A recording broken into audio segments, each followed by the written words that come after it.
Let's do it.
Big Ray, Mike Storey.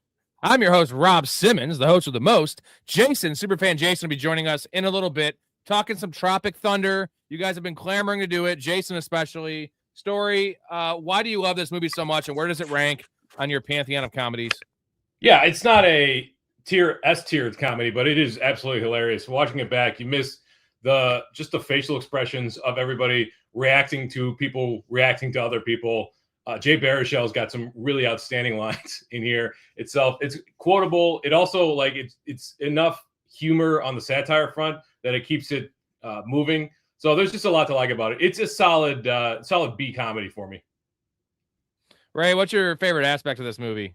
Is it the satire? Is it the acting? So to be honest, this is why I think it is an S tier level comedy, just because there are so many unbelievably great aspects of this movie, between the writing, the acting, the actual just the comedy itself, you know what I mean? And then when they add in the satire, the whole satire thing, on top, because it's everything is, every comedy, it's just a lot of times, especially in that age, in the 90s and 2000s, it was pretty much just a straightforward, if you will, this is funny, and it is funny. Will Ferrell getting shot with a dart in the neck in Old School. That's funny. You know what I mean? And in general with this, there's many points of this movie that are like that, but there's also a lot of good writing with the acting that make it I think it's an underrated great comedy just because of that. Because I personally think when they're trying to act serious, it is pretty good acting. It's just funny that it's they're doing it as a satire. That's why I'm saying it adds different levels. You know what I mean? Compared to Happy Gilmore 2, for instance, there was no Adam Sandler. There might have been the Chubbs, Well, you've got, to your point, Ray, you've got comedy heavy hitters in Ben Stiller and Danny McBride, and you've got real heavy hitters in Robert Downey Jr., Nick Nolte.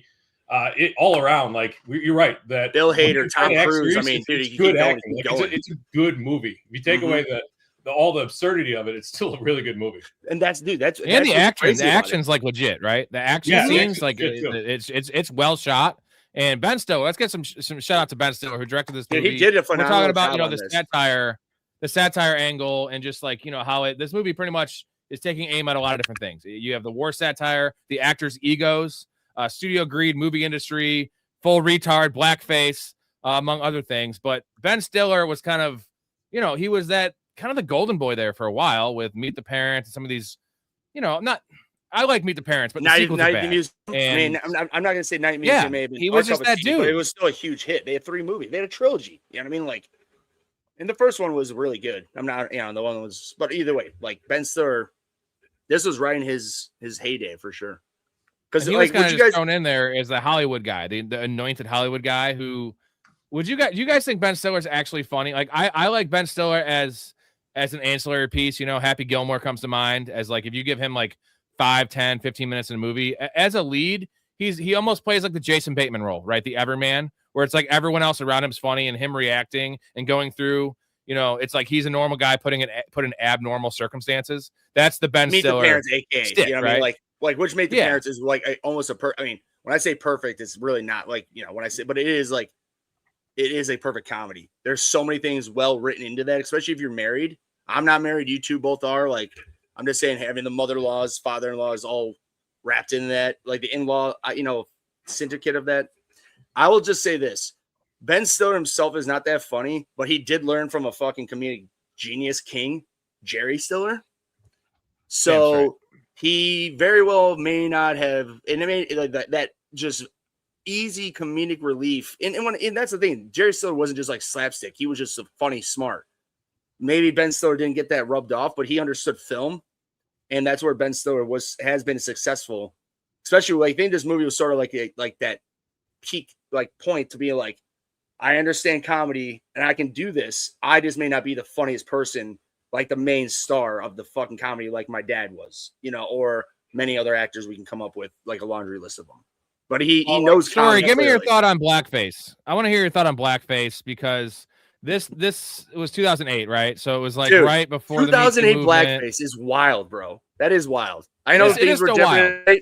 I know things were different in 08, but I'm saying like that's still 08. That's like only Al Jolson and a jazz singer. How is that not racist to you? Okay, this is a terrible example of blackface. This guy isn't even trying to look like a real person. Well, he almost got the mouth right. See, that's what I'm saying about the lips. The lips are the most offensive part. Look, the guy is bugging his eyes out like a cartoon character. Okay, this is racist as shit. All blackface is racist, Mac, and that is the point I'm trying to make. You just cannot cast a white man as a black man and paint his face black. You can't do it. Yes. Man, are you trying to kill me on fucking live stream, bro? That was Story. Is all blackface racist or what? Yeah, all blackface. Can it be done tastefully? That now again, when you're making a pointed commentary on, and this movie has a lot to say about disabilities, developmental disabilities, racism, blackface, Hollywood, everything. And what like everything. That's why it's also to. There's a point to be made, but realistically, anybody watching, anybody who's going to see this, like, just don't do blackface. Like, it'll never be a good idea. If you ever think, like, should I do this? The answer is no. Story, now, is it full blackface with what Robert Downey Jr. did? Is it full blackface? Because he looks almost like a Latino. Dude, they say in the movie he got to pick 10. Oh, no, I know that. I'm saying he doesn't, like, he just looks darker. No, he just looks darker. No. Like, there are, okay, so Michael Key, whatever his name is from Key and Peele, that dude's whiter than him in real life. Like when yeah, good point. Yeah, thank you. Yeah. I'm just saying they're like, and I'm pretty positive he has both black parents. Like he ain't like a halfie. He's definitely darker than Derek Jeter in this movie. Ben Stiller did come out recently and say that there's no way this movie could be made in today's political and Hollywood environment. And that's and here's the main two reasons why. I mean, I think there are two. I want you guys' opinion: the blackface and Simple Jack. If you took those out, I think it probably still could be made. There'll be some pushback, but those two things were like the real like. What's crazier though, the blackface or the full retard? Like saying the word and just like. I mean, it's definitely full retard because he explains in the movie. He explains like full like that is also like amazing acting by Robert Downey Jr. Just sit there. He's like, man, you don't know. You really don't know. He's like, man. And he starts going down the line. You know any retarded war heroes? Look at this. This is Laurence Olivier in Othello. And this is James Earl Jones. Now look at how close they look. Look at that. James Earl Jones doing a great blackface. James Earl Jones has a blackface. He's a black man. He's not black. Of course he's black. He was Darth Vader. Darth Vader was black? No, see, okay, there we go. Darth Vader was not black. They took the mask off. He was white. You're like, you can't, Rob. You're not helping me, man. These are like little. Congrats on you. These are just the most epic fucking. That might be one of my funniest clips. I totally forgot about that episode and like that whole scene of just James Earl Jones doing a great blackface. Rob, like every time, like when I see things like that, it always took something back to the just real quick. Frank Always Sunny when he's like, "Hey D, look at this," and it's during the Hurricane Katrina riots. Hey, and it's white people rioting. What are they stealing? Bread, food. Okay. What about this? Shows Rodney King back in the early 90s. And then black people are stealing whatever. And he's just like, they're stealing speakers, Frank. How do you know there ain't bread in those speakers? God damn it, Frank. God, dude. So such good 2008, writing. guys, 2008. Different time. We've talked about this ad nauseum on previous comedy movie pods of just how it died about 12 years ago, right? Like 2013. I'm on record saying I think This Is the End is the last kind of great comedy. Yes. The last like No, that was really elite comedy. That really was. That's a good call, Rob. 2012. That's sort of So the beginning of the end. they always say the end. 90s. I'd say 80s and 90s are like the golden age of comedies, right? Where you can get away with a lot of stuff. 80s especially. I feel like this year, was pretty good. 2008, was the sunset age of comedies. And I want to put this graphic That's up a good here, way man. to say that, 2008. That's a really nice way to say that, because it was. Man. I mean, to be honest, it's like the sunset's coming down. We didn't know it. That's it. But here we are, and we saw it. So 2008, we had Step Brothers, Pineapple Express, Role Models, Forgetting Sarah Marshall, Tropic Thunder, and Zach and Miri Mick. I saw all those movies in theaters that year. I promise you, I'm telling you right now, I saw every single one of those movies in theaters, and I was happy about it. I'd say Step Brothers all time. I think this movie is getting to that point. It's more of a cult classic that was successful. I love Pineapple Express. Role Models is epic. That's Sean William Scott's last awesome role. Love Forgetting Sarah Marshall. And then Zach and Miri Make a Porno is pretty underrated, man. It's underrated. This is all in phenomenal. 1 year. Which, by the way, Rob, Storey, go ahead. You know when I sent you those Justin Long clips of that movie. Oh yeah. Zach and Miri Make a Porno Justin Long clips, dude. That may be like some of the best cameo, like short, like performances ever. So I was going to come back with, oh no, that can't be right. There's got to be movies after 2012, 13 that are classic comedies, but man, it's really pretty big because Jump Street. Wait, that was 2012, right? I think Hall Pass might have been 2014. I liked Hall Pass. 2012. Oh, Hall Pass, yeah, that's a good one. But it's wait, Story, to be real. Like if we put Hall Pass on this list of 08, that's the bottom range. We're the Millers, 2013. That's a good movie too. But it's 2012 or 13. You said, "Holy hell, dude!" Like that's 13 years ago. Nothing. All of those movies would be, the best or second best comedy in any. Give me any year past 2013. I gave you 6 right there from just this 1 year. They would be elite in any other year, and like that was all in 2008, which that was in the down. That was right when it turned down. Right, 2008 was like the last great comedy year. There's some outliers. So Rob, you mean my summer going into senior year, my sunset of high school? Yeah. Story was like 34 years old then. Because Pineapple Express, or I'm sorry, Superbad was 07. So think of so junior year. So me going into junior year of high school that summer, Superbad came out. It was like, wait, the whole idea is getting laid, partying, and like. That's still my goal. Also, Hangover was 2009. So like that was a nice 3-year stretch, and then it just really went down. All right, I had a little exercise for you guys before we get to the categories, just specific to this movie. So, like, I love the beginning. I think the first 20 minutes of this movie is unassailable. It's amazing. And then, the middle's okay. I don't like the ending as much, but the beginning, doing the fake trailers, is fucking genius because it hits you and you're kind of watching it. You're just like, what is Rob, this? Did you see this movie? Did you see this movie in theaters? No. Story, did you? I did not. Story, did you? I mean, I did. So, like, when this. Of course, I'm not it popped up. It was, in theaters. Even watching on TV, it still looks like a real fucking trailer. And then you saw who Ben Stiller and Robert Downey Jr. and Jack Black. So you're like, oh, okay, because you knew they were actors doing a movie in the movie. So it was just like, oh, trying to but it was unexpected and it was really smart in my eyes, to be honest. I think a lot of the ways this whole movie was shot and run was very smart, and that's props on Ben Stiller to make it a very different comedy. So the special category for this movie is best fake movie or TV shows within a movie, which the beginning is all the fake trailers, right? So I'm gonna give you a bunch of different names. Let me know if you have any to add on. Angels with Filthy Souls from Home Alone, which a lot of people thought was a real movie.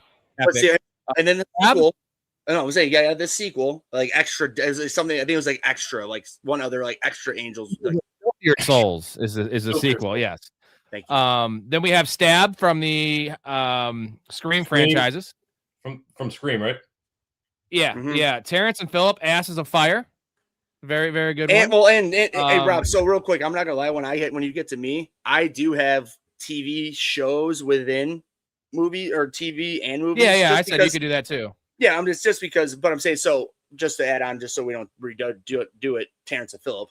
and Terrence and Phillip Asses of Fire, aka the crime Simpsons and scene. Simpsons movie.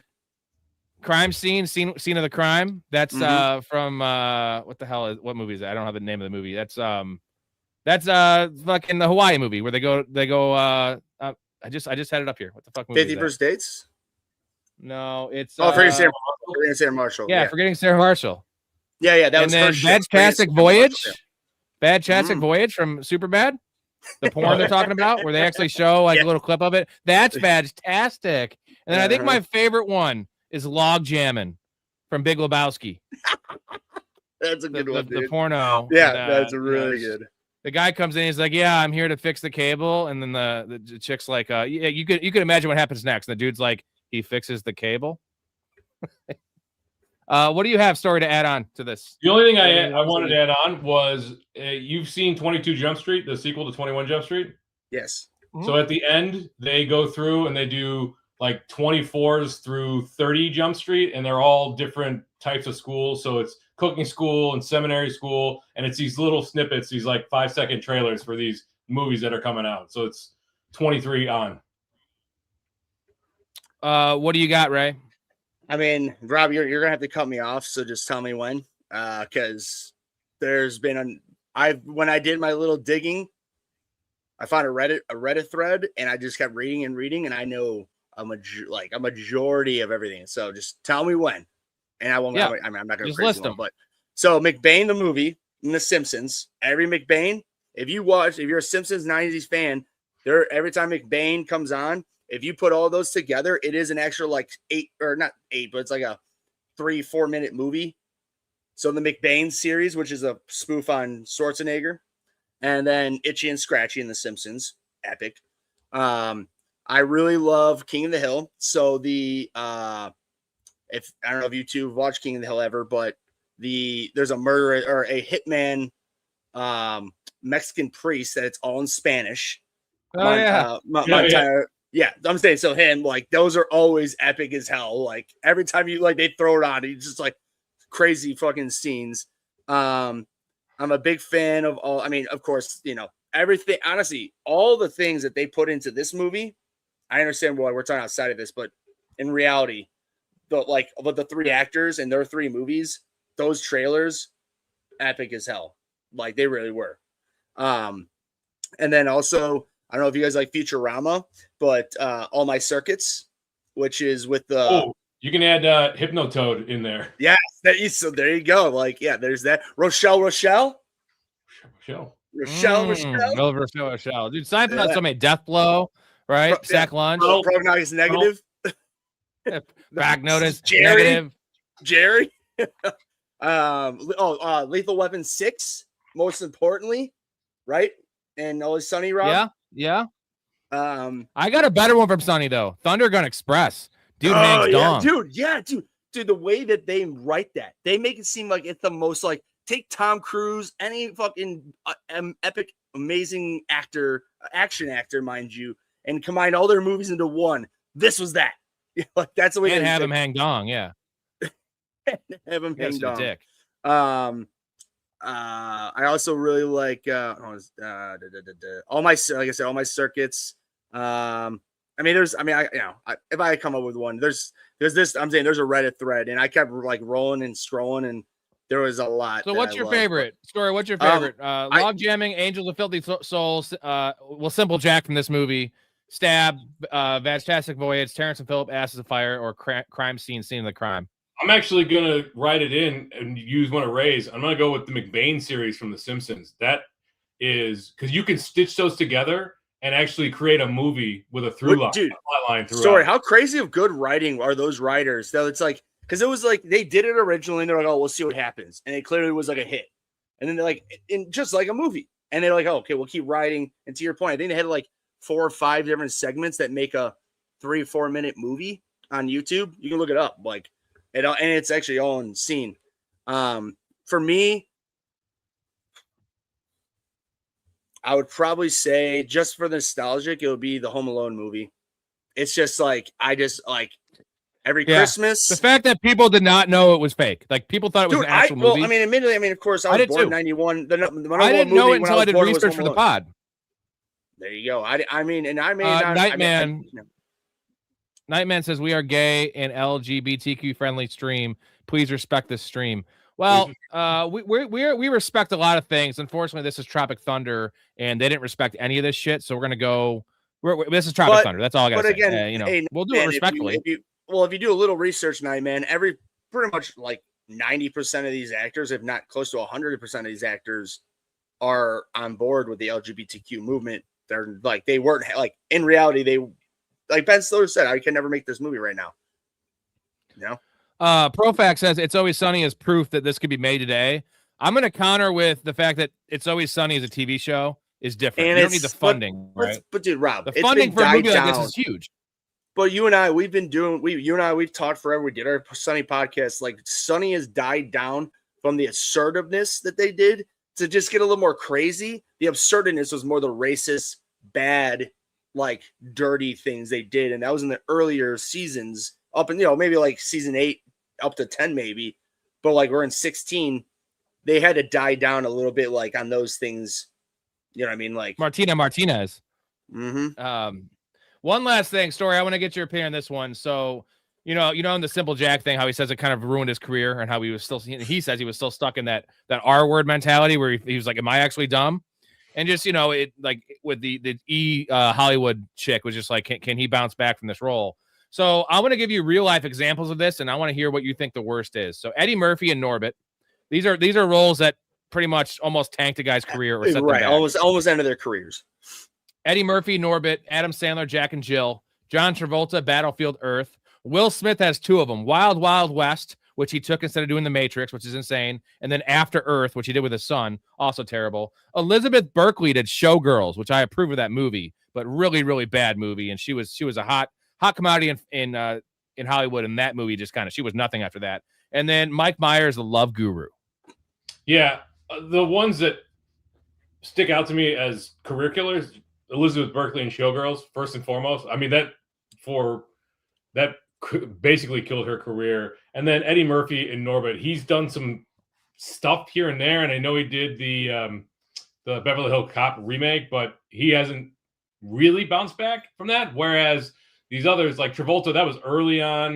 That was a 90s movie. That really didn't matter much for him. He's done plenty of stuff since then. And Will Smith, the dude was the biggest actor in the world, even after those 2 disasters. So, yeah. He's coming back from slapping fucking Chris Rock in the face. He also did Hancock, which was very poorly received. So I like Hancock.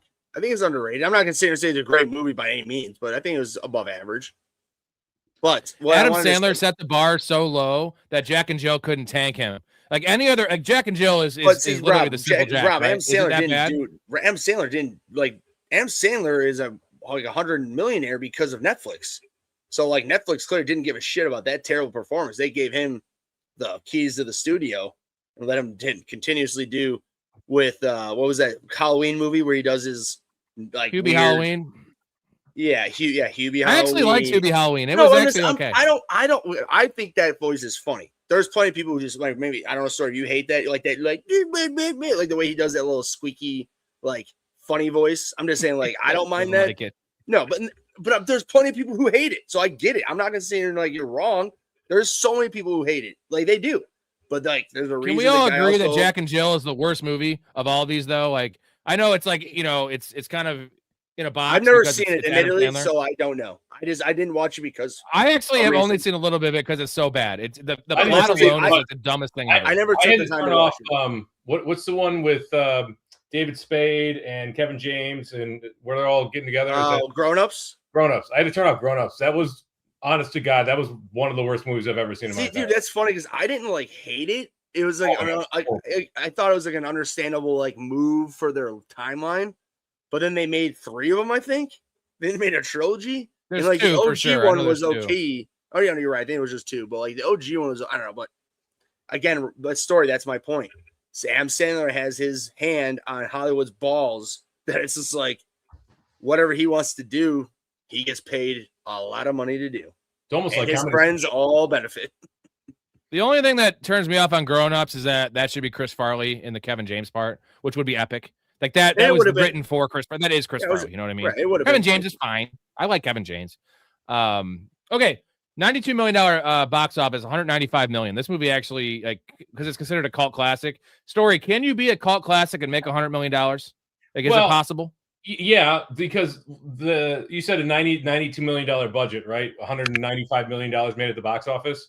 That, when you consider marketing, that's about breaking even. So no, this was not a huge financial success.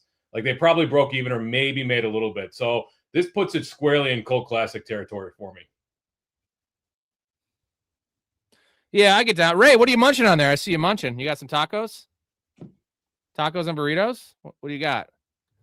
Oh, he's got his tacos and burritos before we get into the categories. Tacos, beer, and Tropic Thunder with boys. I mean, how much more? What more do I want? Hell yeah. Hell yeah. Just because I got a lot of money, I'll give you taco flavored kisses, honey. Fulfill all your wishes with my taco flavored kisses. Taco, taco, burrito, burrito, taco, taco. Story, do you know what Roger Ebert gave this movie? I'm sure you do. You probably read his review.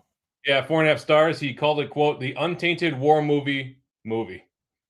He actually gave this 4.5 stars. Yeah. 3.5. 3.5 out of 4. So, but that's unreal. Yeah, good. Like, I can see him liking it because the acting is great and the action sequences are great. Okay, so you're backing up what I said. I'll give you that. I'll give you that. Very offensive. That was Step Brothers we did last, and they gave that. What did he give it? A half a star or 1.5? One. Yeah, I think it was 1 star or half. Yeah. Yeah. And Story, did you do that with us, Step Brothers? Yes. Yeah, I'm saying. So I just found that funny because I brought that. I can't remember, but I'm saying how I brought up that he gave Animal House 3.5 stars. Oh yeah. Okay.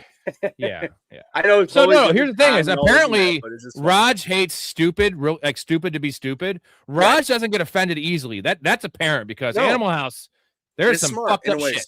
And this movie is super offensive if you're a person that gets offended easily. So apparently Raj doesn't care about being offended. He just wants some character arc and some story and, to look good on film. This movie looks great. Maybe some heart, something along those lines. Well, and to be honest, this movie does have that. Because it's like, I mean, you look at the character arc of Ben Stiller's character. He starts off like he's like Robert Downey Jr., who they say has 5 Academy Awards. This dude hasn't won anything. And he's simple Jack, and he's complaining that the better actor is crying. I'm just saying, it's a really good setup for himself that he wrote to be able to like show himself as a fucking asshole, basically like a different White Goodman, if you will, not as centrically over the top, but as big of an asshole.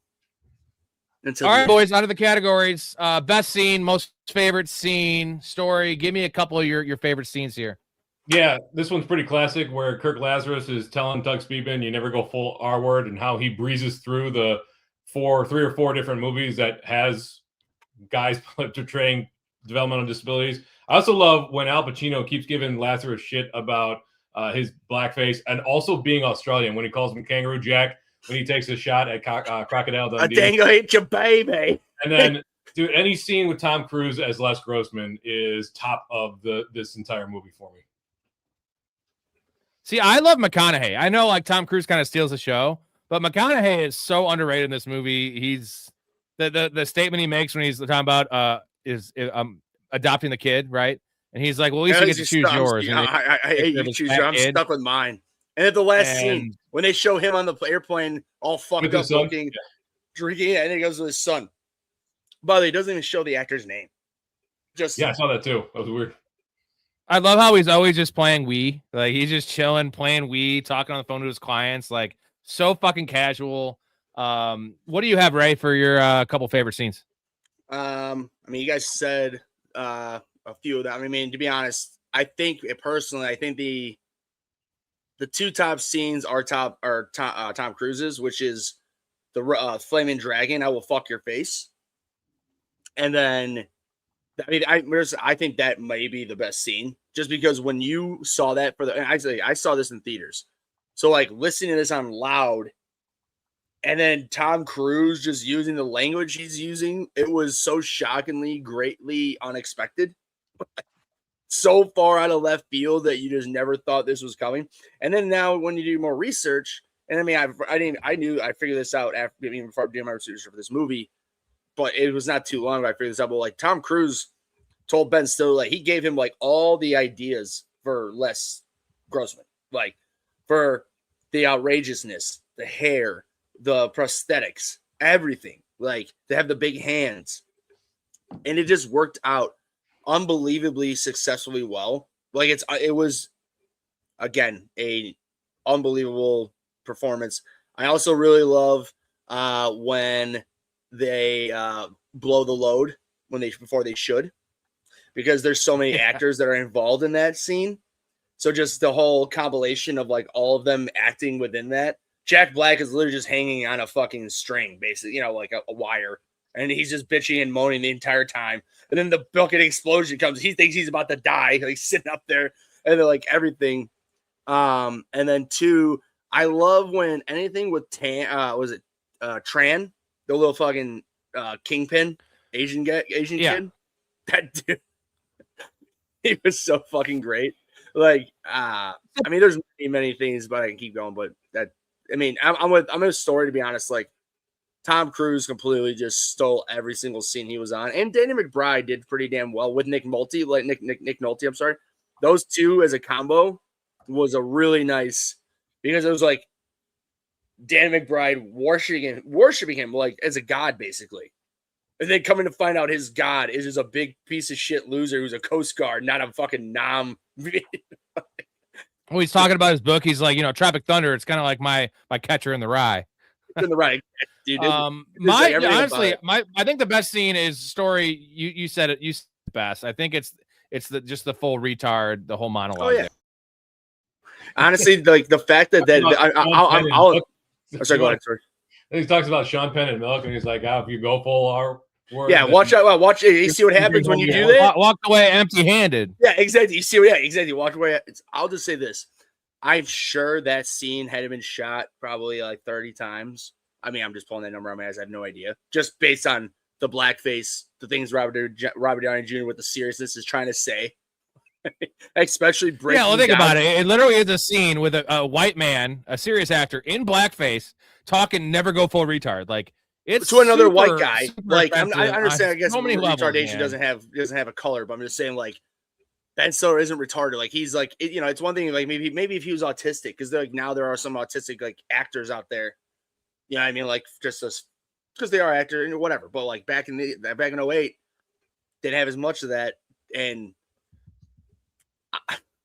I guess, to be honest, the way that he's very articulately, being Robert Downey Jr., to break down the literal, like, we're starting at level 1, level 2, level 3, level 4, level 5, and you want level 10, bro. You fucked up. Yeah. You like, do you notice how he's always bringing up awards, right? Like, they said in the beginning he's won five best actors. And do you guys think this is awards?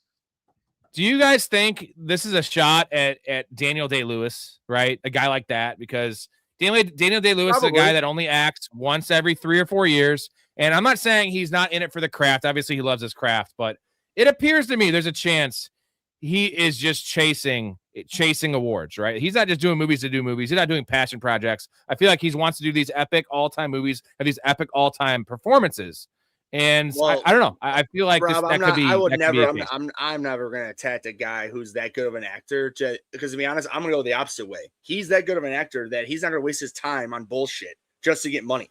He wants his name on actual amazing art pieces that will live on forever. He doesn't want some bullshit random fucking pick to have his name on that he made. But that's what that's what Lazarus is doing. That's the same thing he's doing. Satan's Alley, bro. I said you didn't hear me. I said I agreed with you. I'm just saying I agreed with your take on that. I do.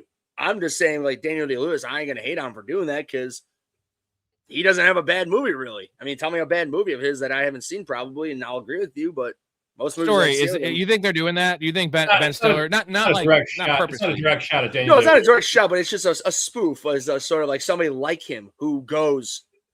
Well, who else would it be, right? Who else in Hollywood would Lazarus be portraying? Because it's all kind of not one for one exactly comparisons, but I feel like they're trying to take shots at all these things in Hollywood, right? Robert Downey Jr. did that in this movie. When he said, "I'm not breaking character until commentary," he didn't do that He did not.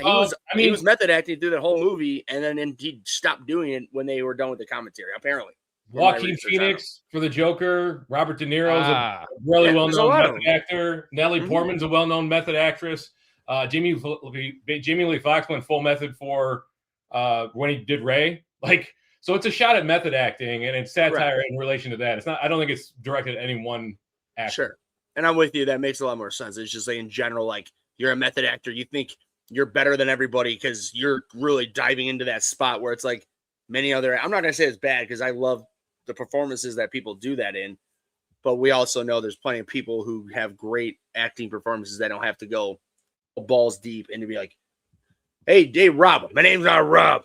It's Robert Downey Jr., motherfucker. I'm just saying, like, ain't no cell phones at 69. I'm head to toe legitimate.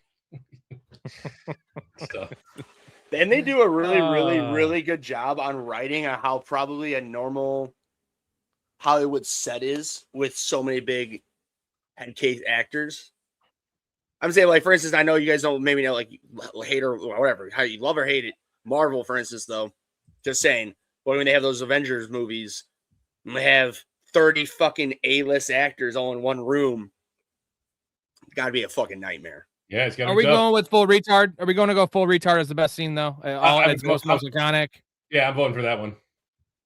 Ray, I will agree because it's really hard for me because I really do. The ending scene with Tom Cruise and the Flaming Dragon, those two are so close for me, but this scene we're talking about is next level. My honorable mention is just the trailers, just because Satan's Alley. You know what? The first 3 times I watched the movie, I did not even realize it's about, homosexual stuff. And then there's the beads and like Satan's Alley. Like I didn't just because you're not really paying attention. You're just like, what is this? There's Tobey Maguire, the MTV winner of Best Kiss. Best Kiss. Yeah. Just Five-time Academy Award winner Kirk Lazarus and the best winner, MTV Award winner of Best Kiss, Tobey Maguire. Amazing. Casting What If Story. What did you find out? So this one, we know you mentioned this was written by Ben Stiller. He wrote Tug Speedman with Keanu Reeves in mind. He had Keanu Reeves in mind to play Speedman, and he was going to play Peck. He was going to play the actor. Then when he took on the role of Speedman, he wanted Tom Cruise to end up playing Peck, but then Cruise came up with the idea to play the Hollywood executive. The other one was Kevin Hart was in line to play Al Pacino, but they offered it to him. Well, he wasn't in line, but they offered it to him, and he didn't want to play a gay character, so he turned it down, and it went to Brandon T. Jackson. He kills it. Al Pacino, baby. Yeah. Booty sweating, busting a nut. Busting up I couldn't bars, find right? any other casting what ifs, though. Oh, I got a major one, man. Owen Wilson was supposed to be the agent, Matthew McConaughey. Yeah, so that was the way it was written. He tried to commit suicide recently when he was casted, though. So then Ben Stiller recasted it for Matthew McConaughey. Okay. Yeah, Owen Wilson had a little dark period there, but McConaughey totally revamped the role and made it his own. So, and I just want to shout out Matthew McConaughey, mostly because I just watched Wolf of Wall Street again. Another, 1 season, 2 scenes. So, like, McConaughey is, as much as we want to hate on him for, Interstellar, which we love, but his role in Interstellar is kind of a little wonky. And some of his other stuff's not great. But, like, McConaughey in an ancillary role is, he is a definition of a heat check because that dude just steals the screen. And I love the McConaissance. I'm so happy Matthew McConaughey is back in our lives, guys. It's a fugazi. It's a fugazi. So you're going to sit here and tell me, I can get what you're saying about the Interstellar thing with him. But hold on, my friend. That acting scene where he's watching his kids talking to him as they're older and he's crying. You know what happened in that scene? You know what, like, do you anything know about the acting, like, background with that? He refused to look. Did his kid get hit by a car or something? Well, that's a little dark, but no. I mean, it's a good, I guess a good random answer you could throw out there. But no, he just did not want to see the videos so he could just try to put into his method acting, as they say, to where he could, like, when he's watching, God, who's the redheaded? It's not Bryce Dallas Howard. Jessica Chastain. Yeah, thank you. Jessica Chastain and Dave Franco, when they're talking to him as they're older, like when they're those actors' age, and he's crying his eyes out. He did not want to see that just so he could give an actual response, like if he was like, again, apparently I'm sure he was method acting. So if he did like left his family in this scenario, so like watching his kids sending them videos of his age when he left, and then older, just like killing, like wanting to like just killing him inside because he should have never left. You know, or it was Casey Affleck. You know what's funny is the younger brother always just the younger brother of a star, right? He's so good. He's a great actor. He's a great actor. Yeah, I know, but he's in the shadow of his brother. All right, Storey, it's your favorite time. It's your favorite time. Recasting couch. You're recasting the movie. I only have a couple changes, so I want to hear your recast. Yeah, I went 10 deep this time. I got back on the horse here, so I'm going to breeze through them. All right, Tug Speedman. I'm going to say that one for last. No, I'll dive with that one. So top down, Tug Speedman. Zac Efron, who is hilarious. If you have seen him in Mike and Dave Need Wedding Dates, great comedy guy. Kirk Lazarus, Tom Hanks. I want to see Tom Hanks back in the comedy sphere. Jeff Portnoy, that's Jack Black's character. Jonah Hill, I think. It's too bad we got skinny Jonah Hill these days. I mean, good for him on the health side of things. Kevin Sandusky. Really skinny Jonah Hill. Andy Samberg in that. Al Pacino. I want to go with Michael B. Jordan. I would have loved to do someone like Idris Elba, but he's too old for that. So give me Michael B. Jordan. Damian Cockburn, he's a director. I'm going to go with Adam Devine. I'm going to pair him back up with Zac Efron. Then Cody, let's give that to John C. Reilly. Four Leaf, I want to go with good old Clancy Brown. Rick Peck, Woody Harrelson. Let's flip it. Let's go with the McConaughey Sans or whatever. Let's go with Woody Harrelson. He's got his own whatever. And then Les Grossman, Kurt Russell. Ooh, I like that one. GT's got a good one here. Cuba Gooding Jr. Making fun of himself in radio. I have a whole thing. GT, that's a great one. Don't skip over me on this, please. I actually put effort. I'm not. Jesus, Ray. Well, Ray doesn't get to talk for 40 seconds, so he yells at me. Was that full retard for Cuba Gooding Jr. in radio? That's full retard. Technically, yeah. I mean, it was because I love that movie, and it's a pretty sappy movie, but yeah, that's. But I mean, I would say yes. If we're talking this, what Robert Downey Jr. was talking to Ben Stiller. All right, Ray, give us your recast. Oh, they're not as good as his, but I actually just had some rays here. So with Cody's character, honestly, I think Jack Black in the same movie being that character, I think he could have done that pretty well. I know it's sort of lame, it's in the same movie, but I just think that with the craziness that his character in that movie, just a little different way to do crazy. I think he could do that. Seth Rogen, I think could do that. Nick Nolte, I had Clint Eastwood in his time. I think that would have been pretty good. Sam Elliott. I was thinking of and again, these are like a bunch of different people, but like Brian Cox, like Super Troopers, but like a different type of, like a more crazy, like darker, like way he played the Super Troopers chief. Christopher Walken, I think would be good at that too, because he's funny. Like I was saying the sort of thing like Wedding Crashers, how he's funny, but like obviously the majority of things he does is serious. And then also with Les Grossman, this is something out of left field, but I was sort of thinking Jason Statham. Did you guys ever see the movie Snatched? No. Yeah. It's pretty funny in that. Yeah, I'm just saying, like, I was just trying to come up with a very unexpected person that would be extremely funny for just taking a role that would be out of left field. That's sort of my thought process with him. With Kurt, Robert Downey Jr.'s character. You said, who did you say for John C. Reilly? I have him for John C. Reilly. Who did you say for him? For Cody, for Daniel Craig's character. And that's not a bad pick either. I was just sort of thinking with Kirk, just funny, but also like pretty much until like the early 2000s, mid 2000s, John C. Reilly was a serious actor. You know what I mean? Well, like I'm just saying, so something like that. And even Hugh Jackman. To be honest, Hugh Jackman is pretty funny when he wants to be, but he does a lot of serious things.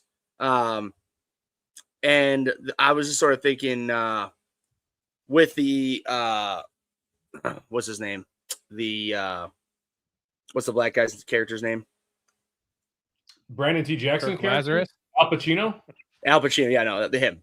I was thinking Dave Chappelle, but like thinking sort of like a blue streak, like I don't know, just having like a little serious tone, but more just like Yes, Dude, skinny Dave Chappelle. It's got to be That skinny. was Dave Martin Chappelle. Lawrence. Blue Streak was I see. Yeah, Yeah, he was in there as well. you know that's what I was thinking. Yeah, you want to know what? Because he's gay. XRS asked us which one of us is black. Which one of us doing the blackface? Look at this. This is Laurence Olivier in Othello, and this is James Earl Jones. Now look at how close they look. Look at that. James Earl Jones doing a great blackface. James Earl Jones has a black face. He's a black man. He's not black. Of James course Earl he's Jones- black. What? He was Darth Vader. Darth Vader was black? See, okay, there we Darth go. Vader was not black. They took the mask off. He was white. Dude, that writing and acting is just next level. Like the writing, especially. So like just every like, oh my god, you're killing me, Smalls. You're mute, Rob. You're mute. You're on mute. We can identify however we want. So maybe we are, maybe we aren't. He says all three of you are black. We don't know. Who knows? You know what? We don't see color on this show. We just don't. Maybe there's bread in those. We just see speakers. Ray You don't pounding know. Yeah, we don't know. GT says, what about an all-Italian cast? That could be like the Jersey Shore. That was Right. it. Just like that was Sopranos. They just all be Somehow, fucking the whole time. mix those two together, and you'll have your cast. All right. Did you find anything interesting about this movie story online? I kind of in the mentioned it already, interwebs? but Tom Cruise pitched the idea of the studio head character after Stiller offered him the role of Rick Peck. And then Cruise's involvement in the film was so secretive that they end up getting his lawyers involved to remove leaked pictures of him as Les Grossman from the internet. So they wanted to keep this completely tight-lipped as possible. And I thought this was interesting. The production used a real-life military advisor. The guy's name is Dale Dye. He's a former Marine and founder of Warriors, Inc. That company provides military advising for movies and TV shows. He's worked on serious stuff, including Platoon and Band of Brothers. So they went all out on the military. And that side. makes sense because of those like action scenes with the explosions were pretty legit for a comedy, especially. I mean, Yep. So $92 million will buy you. All the trailers were shot independently with like separate directors. So they wanted to make this as legit as possible. The Fatties 2. Would you guys want to see that in theaters? The Fatties 2? And literally, that's the most direct jab at Eddie Murphy. We of all already time, had right? the clumps, so yeah, no, that was definitely like That was- 1,000% a shot at him, no doubt. And then, they mentioned on the E True Hollywood story thing about how delayed they were. They were, what was it, 5 days in the shooting? They're already a month behind schedule, and they cost themselves $4 million with that explosion. This was Apocalypse Now, man. This was exactly what happened on that. That movie is an all-time epic. But so I watched the Charlie Sheen documentary, and Martin Sheen brought both of his kids, Estevez and Charlie Sheen, on location to film this movie. He was going through a bunch of drug shit, Martin Sheen was, on top of just the crazy living conditions and just trying to stay in character. So like Francis Ford Coppola had to deal with this on the set of Apocalypse Now with all of his big name actors. So it was like really wild. He's an actual epic fucking director to be able to figure that out, to come up with one of the greatest war movies of all time. Yeah, so it's literally just almost a shot for shot. At least the first half of the movie, right, when they're shooting it, that was exactly what they dealt with. Mhm. And you guys think, I'm going to ask you guys this question. Do you think that the movie, if they didn't fuck up that explosion, like this is hypothetically because it's a fictional movie, right? Would Tropic Thunder have worked with these actors, with that terrible director? We even talked about the director, by the way. I love that guy. He's, in Curb, he's the therapist in the therapist episode. Mm-hmm. He's great in everything I've ever seen him. I don't know what, like, he's not ever a lead actor. I think he's a British dude, but he's fucking great. I love him. I don't know what his name is. It's Dan. Oh man, I looked it up. Because I didn't know him either. But yeah. We have Mouth in here. He says, fuse Danny DeVito with Bill Belichick. What current NFL coach / coordinator would that create?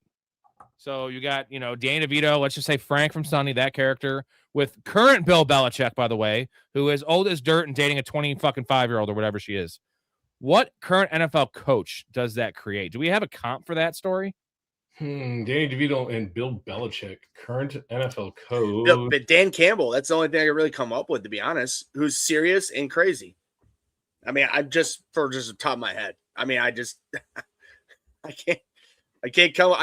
can't factor in the Danny DeVito with the Bill Belichick beyond Campbell, at least on the top of my head.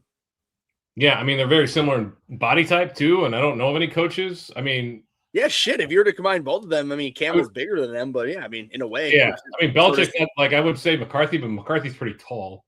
So there you go. I'm gonna go with Mike McCarthy. Miles said Robert Saleh. I'd love to hear his reasoning. He for has that. the Robert well, I do know this. Saleh. I know that Robert Saleh has like 9 kids, and I know Danny DeVito loves to fuck whores. Danny DeVito and Bill Right? He loves Belichick fucking are whores. over 70 years old. Like Robert Saleh is, 50.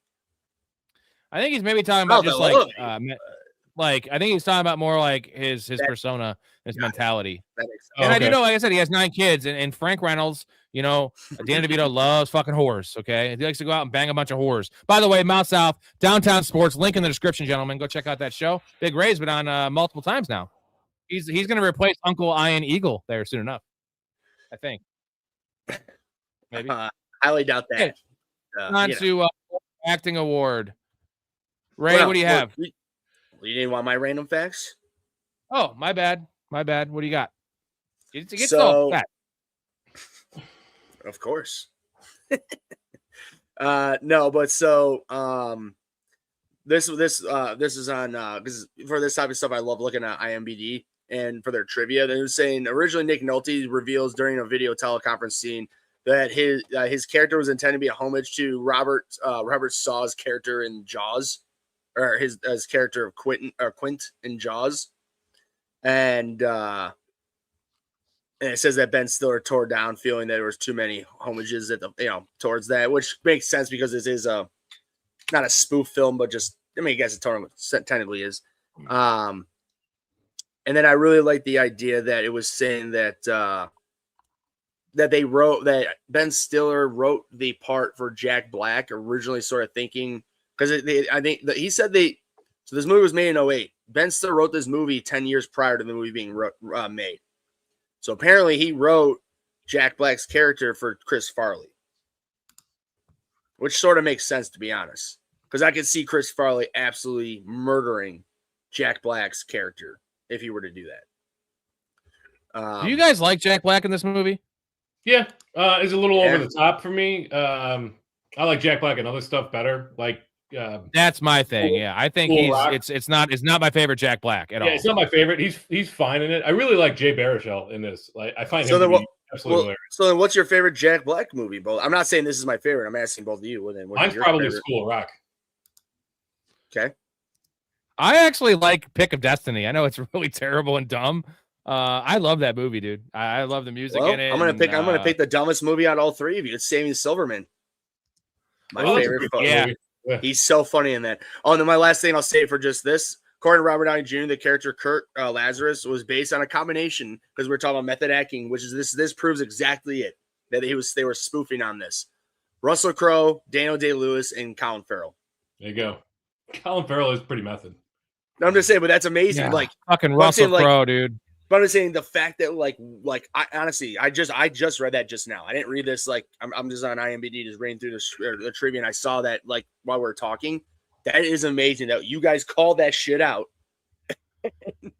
Literally. Well, you remember the little clip they have on the TMZ thing or the Eat Your Hollywood story when they're saying how he's like a wild bad boy and he's got his dick out. Yeah. You know, like I go back to the Russell Crowe South Park thing of trying to beat everyone up. Remember the stretch where Russell Crowe was like beating up strangers? You know? Oh, you want to fight fucking Tugga? Making music, writing songs, kicking ass around the world.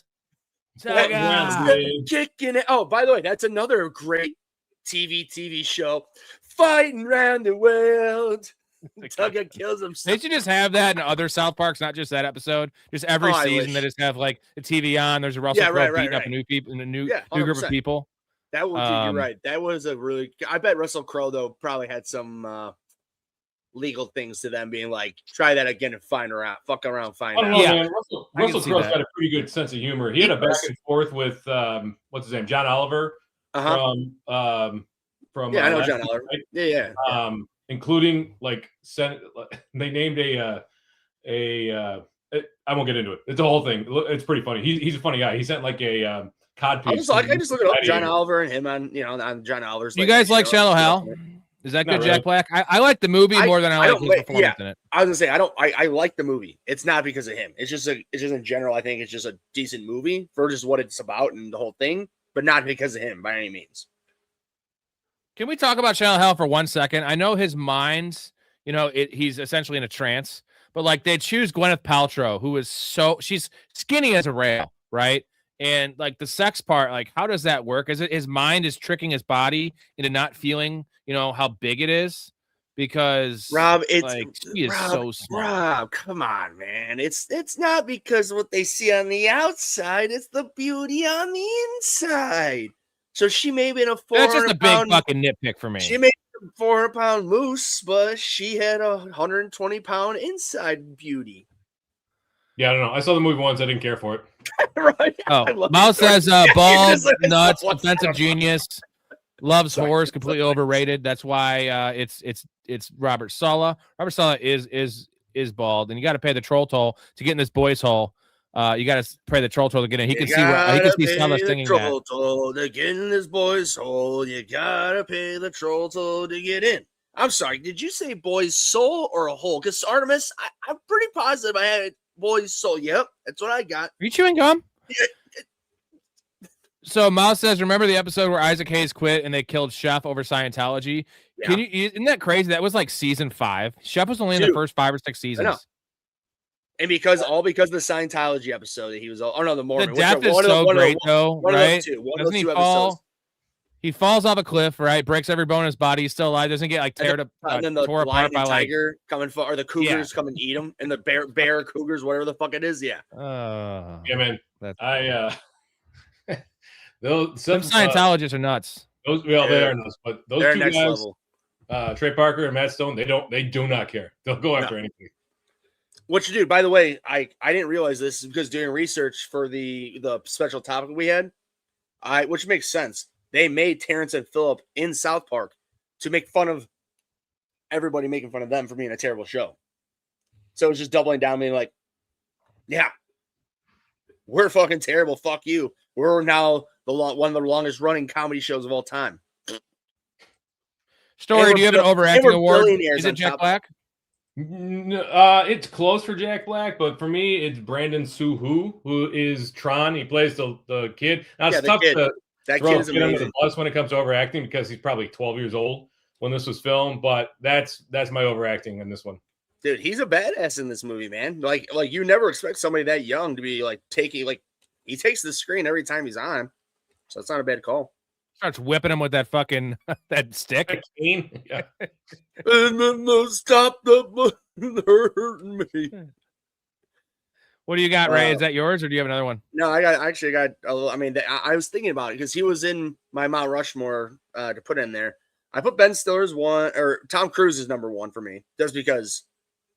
Have we ever seen Tom Cruise ever, and never will until they make a Les Grossman centric movie that they're planning? And I hope to God, and Rob, I hope to God it happens. I don't. I know. I love every scene he's in, but you also hate every NFL coach in the NFL. So like, if you had a whole movie of Les Grossman, I think it would get old quickly. Maybe, but maybe not. We'll find out, and they can waste their money. But I just also I was asking though, just because when he actually did like his serious acting, it was like pretty good. You know what I mean? Like, even though we know it's funny. So I'm saying when he lost himself and Robert Downey Jr. is trying to like pull him out of it, like him acting like like Apocalypse Now. You know what I mean? Like just I know it's supposed to be funny, but like in a way, the over seriousness of the acting made it good in my opinion. I don't know.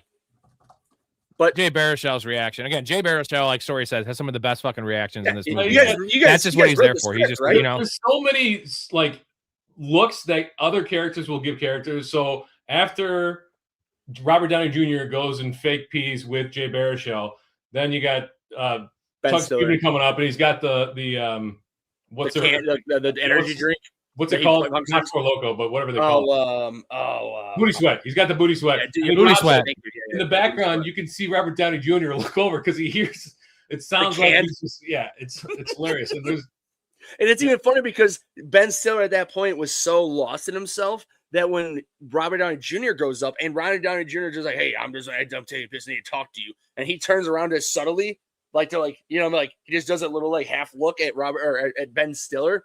Ben Stiller's just staring at him, but he's so like lost in himself that he's probably not like, well, no, I guess that's a lie because that's why he wouldn't talk to him. T Broke character right there is next level. And that's, dude, good job, Jay. Because like the way that Jay portrayed that question to him, he could not take it seriously. He broke character himself. He smiled at the end there. I'm going Jack Black for my overacting. It's not really it's not like a definitive one. I didn't add in I had one recasting couch I want to add in. I want to see what you guys think. Again, and not to pile on Jack Black here, Philip Seymour Hoffman for the Jack Black role, because the parody and what they're trying to like make fun of these actors, you know, like real life actors, how serious to take this shit. Philip Seymour Hoffman was a guy that took his craft incredibly serious, but was also an all-time that guy of comedy, right? And like you give him this Jack Black role, which is kind of dark because he was a heroin addict, died from heroin. But like, I'm sorry, dude, how much better is this movie with Philip Seymour Hoffman in that role? Yeah, doesn't have the power, the name power, right? Seen Philip Seymour Hoffman do absurdist comedy since like his early 20s. I mean, yeah. I mean, well, I don't know what kind of comedy chops he's got anymore or had previously. Well, he's dead, dude. He corrected himself. He corrected himself. Yeah, I don't like it. Colin Cowherd thing. The like fucking when Colin Cowherd's talking about Dwayne Haskins not making a Super Bowl. Oh, I know he's dead. I'm saying I don't know what kind he had. I don't know. I don't like it. I can't see Philip Seymour Hoffman. Philip Seymour Hoffman. I want him in every movie ever. Mouse says, here's the deal. Y'all need to chug to talk about this movie properly. So get liquored up, boys, by the way. Join the fucking Patreon. Get in the Discord or I will shit on your lawn. So, GT just gave us another one. So now I have Storey, so you've seen Twister, right? Yes. So I'm saying think about Phil Seymour Hoffman and that and just sort of Along came Polly. Yeah, I'm just saying just tweak it a bit. Dude, I love Philip Seymour Hoffman. I think he's an outstanding actor. But you wouldn't put him in the Norbert movies, right? You wouldn't put him in. This isn't the Norbert movie. How dare you compare Norbert in Tropic Thunder? I'm just saying, bite your tongue. You know that's wrong. And everything, and I'm saying there's a time and a place. That's like saying we want a whole movie of Les Grossman, which I think is a terrible idea, even though they did talk about it not that long ago. Also, I got to shout out Boogie Nights because I love Philip Seymour Hoffman and Boogie Nights. Dude, I love him in everything. Maybe I was a little adventurous trying to toss him in a Jack Black. I like it, dude. I think he's that good of an actor. Like here we go. You have it all poured up, you know, real nice. No heads up. Great. I'm just drinking. Great. When Chuck comes along, you can go ahead. Great. So I can keep on going. GT says Hoffman was the GOAT. Bite your tongue, Story. I'm telling you, I love Philip Seymour Hoffman, but like, again, you're not going to put everybody in every single role just because they kind of look similar. I know. You know what I mean? Tommy has the peeping. Tommy he can do the job, bro. Tommy, he's a good enough actor, and he was funny when he wanted to be. He could do it. Back in the day, he also did some really weird stuff in his early acting. So John C. Reilly couldn't do a serious acting role right now because he's done comedy for the last 20 years? No. Well, I'm devil's All right, let's stop attacking Story. I'm gonna have devil's advocate. That's all. I don't necessarily disagree. I'm just devil's advocate. All right, where were we at in the categories here? We were at overacting award. We all had ours down there. We have heat check award. All right, I'm gonna go with mine first. I'm gonna go. I know that I think the answer is Tom Cruise. I think that has to be the answer. But I'm gonna go a little counter to that. I'm gonna go McConaughey, man. I think at the end with the TiVo, right? I also have McConaughey, and there's a reason it's not Tom Cruise, and we'll get to that in hot takes. So, but yeah, McConaughey for me. Every time he's on screen, the phone conversations, it kills me. Sorry, Story, I cut you off with a clip. I was just gonna say that scene when he tells the secretary to get off the phone. Yeah, I'm saying you cut out that best part, bro. Yeah, I'm sorry, you let the half-second part. Why did you cut that out? Hop off. Like, that is one of the best. Because, like, he's like, I did something. I did the worst thing ever. And he's like, all right, you get the, like, he didn't, I can't remember. He's like, get whatever her name is. Hop off the call. All right, calm down. You're like, tell me what you did. He's like, I killed the panda. Amanda? No worry. He said, you killed the hooker. No worries. And he goes into this. That, by the way, we did all mess up. That is one of the best scenes by far, for sure.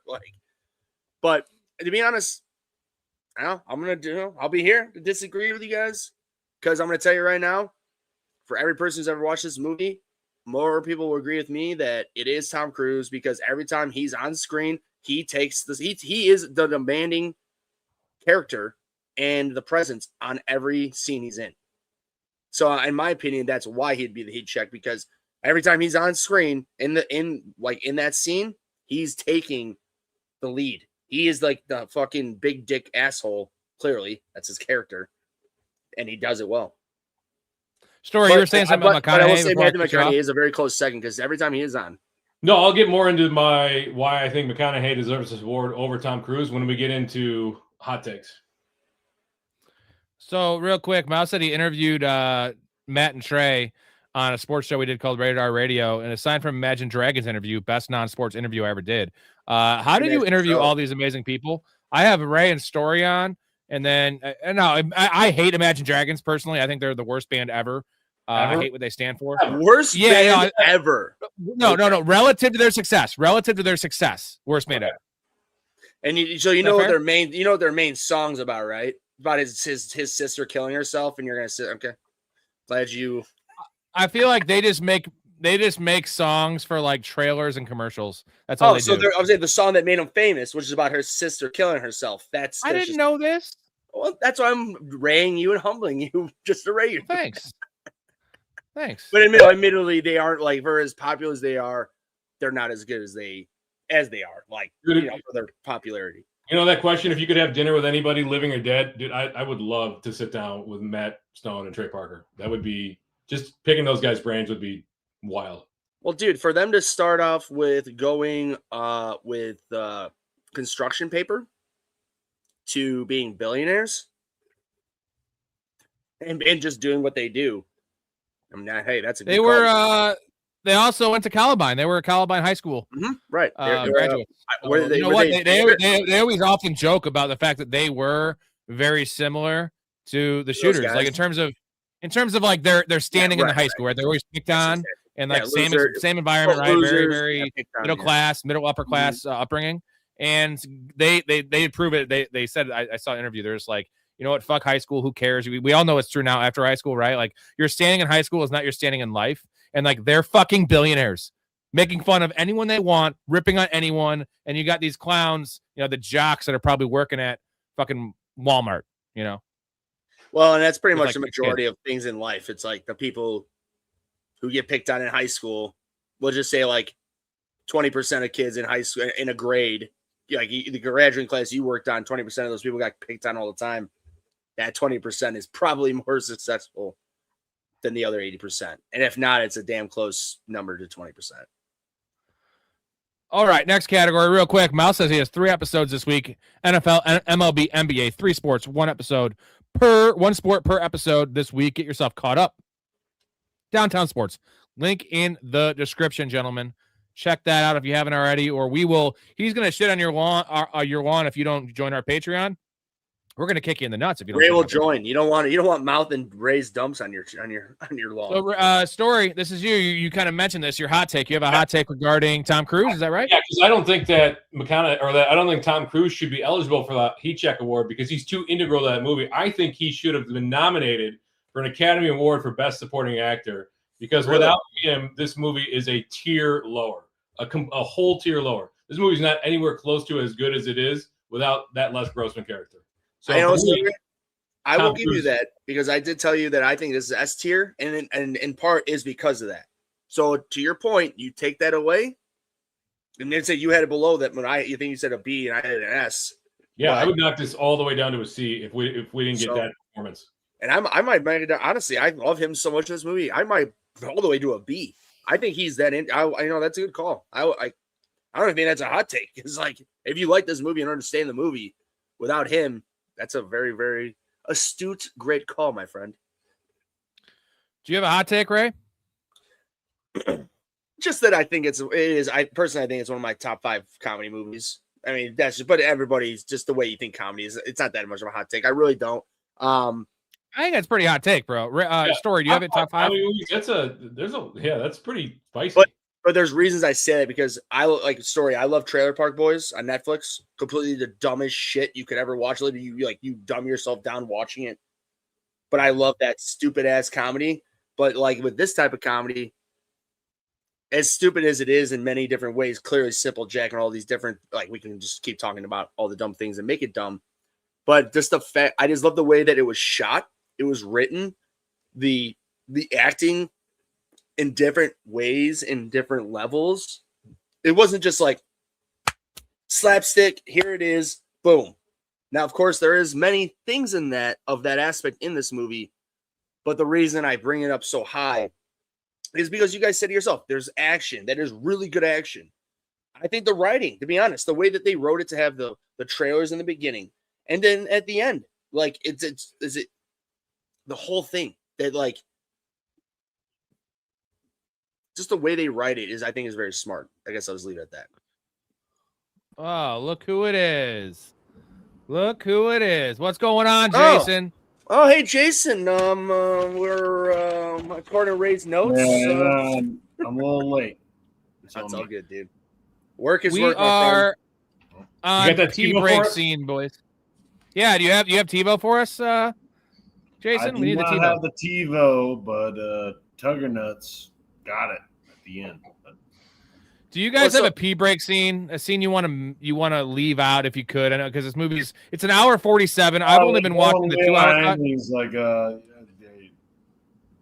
downtown sports. Yeah, you leave that out of your fucking thing.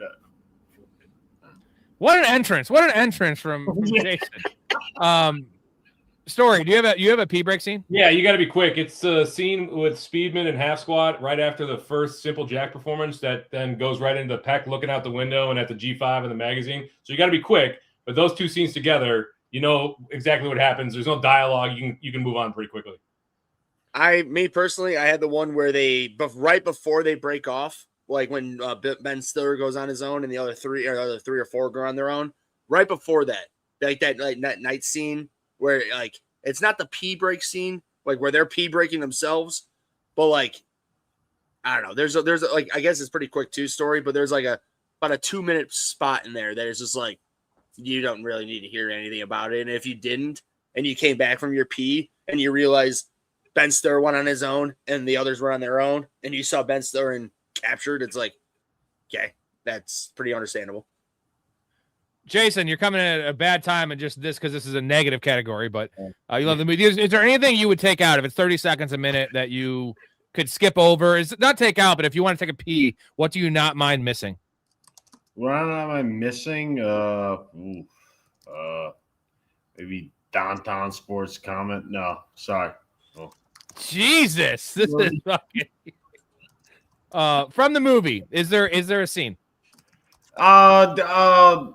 My scene is Coast Guard Sanitation Department. My family. That's a good one.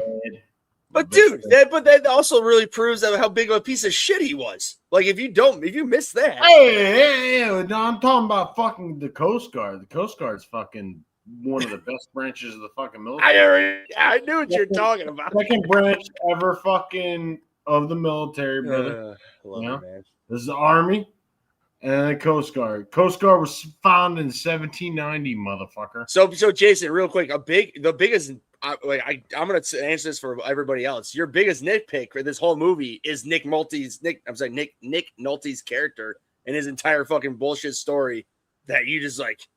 I'm saying I'm not making fun of you. You have people, your family's in the military. I'm guessing that'd be your nitpick. Brother, Coast Guard all the way. I'm the only one in the family that didn't actually go in. I decided to fix cars for a living. But yeah. Hey, boys, now we know. It's very noble. It's a noble pursuit. We need cars. You know what scene we didn't mention, Story, Ray, and then now Jason's joining us, is the scene where the director gets blown up. We did not mention that for best scene at all. And dude, like, I know it's like kind of long and drawn out. Corn syrup and latex. Blood. When Ben Stiller does the licking and then the fucking like the brains like drop out, that was such a nice little nice touch to make it that much grotesque. and like real looking, at least for everybody watching. Putting the head on the fucking this motherfucker's dead. On the He's fucking M16, dead. on the M16, putting the head. Ooh, come out now! We're right to this great special. I know you're the big serious actor, but I've done a lot more action and effects-driven films than you, so I would know a prop head when I see one. Fucking yeah, shit, he's like, dude. there ain't no fucking Joker. He's dead. Jay Baruchel genius in this movie though, because he's the only one that went to the boot camp, right? And he's the one that calls out the French mine. Yeah, French mine, exactly. I was about to say that. The other guys are fucking just posh pussy actors, right? Hey, you guys read the script, right? I don't read the script. Script is me. Yeah. All right, where are we at here? I don't mean to be pedantic, Ray, but it's not an M16. It's an AR-15. Thank you. That they use. No, I want you to be. I want you to fucking tell me so I know to not be doing wrong again, sir. Rob, what scene? I think. What's up? I think. Oh no. So yeah, what we would add? That's where scene we would add. I got it up. What scene would we add? Story. What would you add? Add something. Yeah, I don't have anything specific, but I think one more Les Grossman scene is just enough. I think just one more him yelling at people would be So out of the like, was it 3 major ones he's in? Which one would you take out, Story? The beginning, middle, or end? I wouldn't take him out. I think you can add one more. Oh, add one more. I thought you said take. Oh, got you. Yeah, I think you can add one more, and that would be enough of Les Grossman. But dude, Jason, do you have a scene you want to add? If you could add something like an extra character, more or less Grossman. I agree with Story. More or less Grossman. Yeah, there you go. Why Coke? Coke. But we also didn't mention the scene where the director gets punched in the face. He's like, "Who's got a strong grip here, dude?" Doorkeeper. He doesn't say who's got a strong grip. Doorkeeper. But Rob, that's why I said there's a position on a movie set. So it's like a low level position on a movie set. Yeah, so he's like taking this low level guy. Punch that motherfucker in the face. And by the way, when Tom Cruise goes, like as if when you punch someone and you do that little grunt, like he didn't punch him at all. He just wanted to give him that grunt to be like, I fucking hate you. But also with that scene, when finally, first Bill Hader being all freaked the fuck out that like he knows less about to rip all their heads off. And then when he's just like, all right, where is he? And then you see the little ball camera moving around. And he finds him. Yeah, exactly. Like, but again, that's where like Story, like with me, with I was saying how much I love Tom Cruise in this movie. It is true because like, I mean, when I say it's true for me, at least, like they had the beginning, middle, and end with him. The beginning scene, opening with him. It's not the opening movie scene, but his opening scene, which is that scene, is so epic. And then you have the middle scene, which is the fucking flaming dragon. And then, I'm sorry, there's 4. Technically, there's 4. Because of the scene in the fucking movie, that's right up there. I will fuck your face. I will fuck you up. Yeah, fuck you up. What do you guys think about Bill Hader in this movie? So like, I'm a big Bill Hader fan. I feel like he's underutilized. Hey, welcome to the goodie room. Very underutilized. He should have. You know what? You want to add more scenes? That's something that he like some little scene or another. Doesn't give him even an extra 10 to 15 seconds in that movie. He was so good. Strip that down, drip down. Whoa. He's almost my weak link, dude. He's almost my weak link in the film. Really? Just, not because I love him. He doesn't offer anything. All he does is repeat. I know it's like his character, the way it's written, but like I love Bill Hader, and I don't know what he's doing. Oh, so this is adding Story. This is adding up. He hates fucking Rob Riggle. He hates. Oh, I get it. Oh, so I love Bill Hader. No, the thing is, this should just be a Rob Riggle part. Is what I'm trying to say. Rob Riggle's perfect for this part because Rob Riggle ain't funny. And he could just repeat lines. I'm paying attention, Rob, for you at least. You know where I'm at. Jason, do you like Rob Riggle? Rob Riggle's too big. Bill Hader's nice and skinny. That's what. No, but he's just saying this for that specific part. It doesn't do anything for anybody. It's just him being a loud mouthpiece. That's what Rob's getting at. Jason, do you like Rob Riggle? No. There you go, Rob. There you go. You got your partner. He's not funny, bro. He's not funny. He is. Right, he is a war hero or a military guy. Like I don't have anything against the guy personally. I just don't think he's very funny. They can both be true, you know. Story likes him though. You love Rob Riggle. You're a Riggle fan. Hey, you know what, Rob? Lauren Michaels might agree with you because he was only on one season of SNL and he got let go after one season. So He didn't have enough drug problems. They need their cast to have drug problems. We all know that. Yeah, that military Marine part of him didn't let that happen. Yeah. All right, nitpicks. Problems with the movie. Story. What do you got? You got a couple issues with the movie? Yeah, I only have two problems. Number one, there's no way that someone could throw a TiVo that high. That is physically impossible. Those things are heavy as shit. How about Matthew McConaughey running that fucking fast at the end? After That's also true. Yeah, what is that? Is that real? I noticed that today when I He's rewatched like, it. Like, oh, fucking running in the jungle, brother. Hey, he didn't want to get fired. He said literally, he's like, I hope you don't fire me when he left. I got the TiVo. And then You got the TiVo.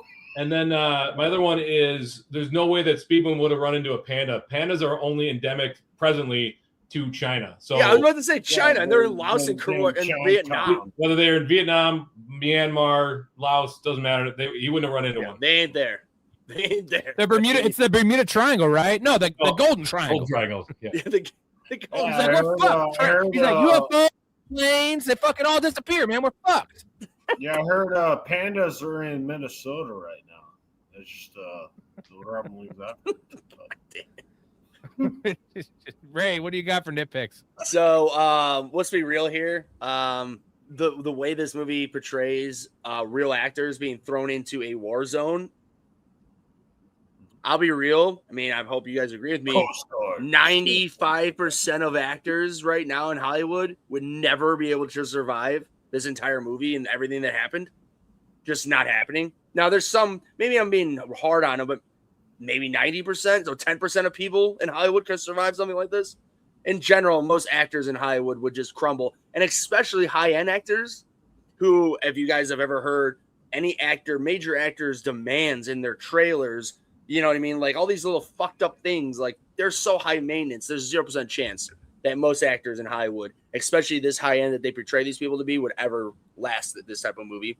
And then, to be honest, Nick Nolte's character, there's just no way that a person like that would be able to lie his ass off. Now, Jason would be able to happily back me up on this. No way to be able to lie that I was in Vietnam to make a fucking book that became a movie when you were never there. It's very easy to be like, dude, you were in the Coast Guard. You were never in Vietnam. You were like, you know what I mean? Like, that was just a big nitpick of mine. And then my last one would be just in general, Hollywood allowing blackface. And now it's 08 compared to now, but They'll never be in a movie ever again. Robert Downey Jr. will never be playing a fucking black Yeah, guy. we talked about that, Jason. Like this movie could not be made today.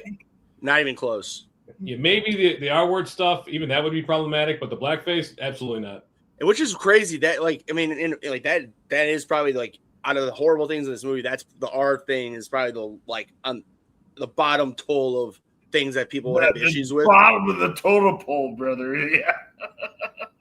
Mouth says downtown sports pisses Jason off for $2, Rob. See, I'm kind of a whore for supers, so like I'm caught in the middle. I love you both, Jason. I love Mouth. Yeah, how's socialism and Madame doing for you? So we don't like to get too political on the show. I love you, Mouth. I love you, Jason. I love you, Story. I love you, Ray. I have a quick. This is funny. So you were. Go ahead, Ray. I would say so, Jason. Though to back me up, though, they say just. I know you were in the military, but a lot of your family. I mean, we're talking Nick Nolte, who was a Vietnam supposed vet, somebody who was a Vietnam vet to lie his ass off, literally his whole life. There's no way. I'm just saying, there's just no way this would ever be real. Like that's what I'm saying is in reality. That's a nitpick of mine. You have hands? You have hands? So well, not even that. I'm just in general the whole thing. Just military people call people out very easily on this shit. People do lie about this shit though. They do. Oh, they no, do. But I have an awesome story time with Rob for you guys. You're gonna love Bring this. It on.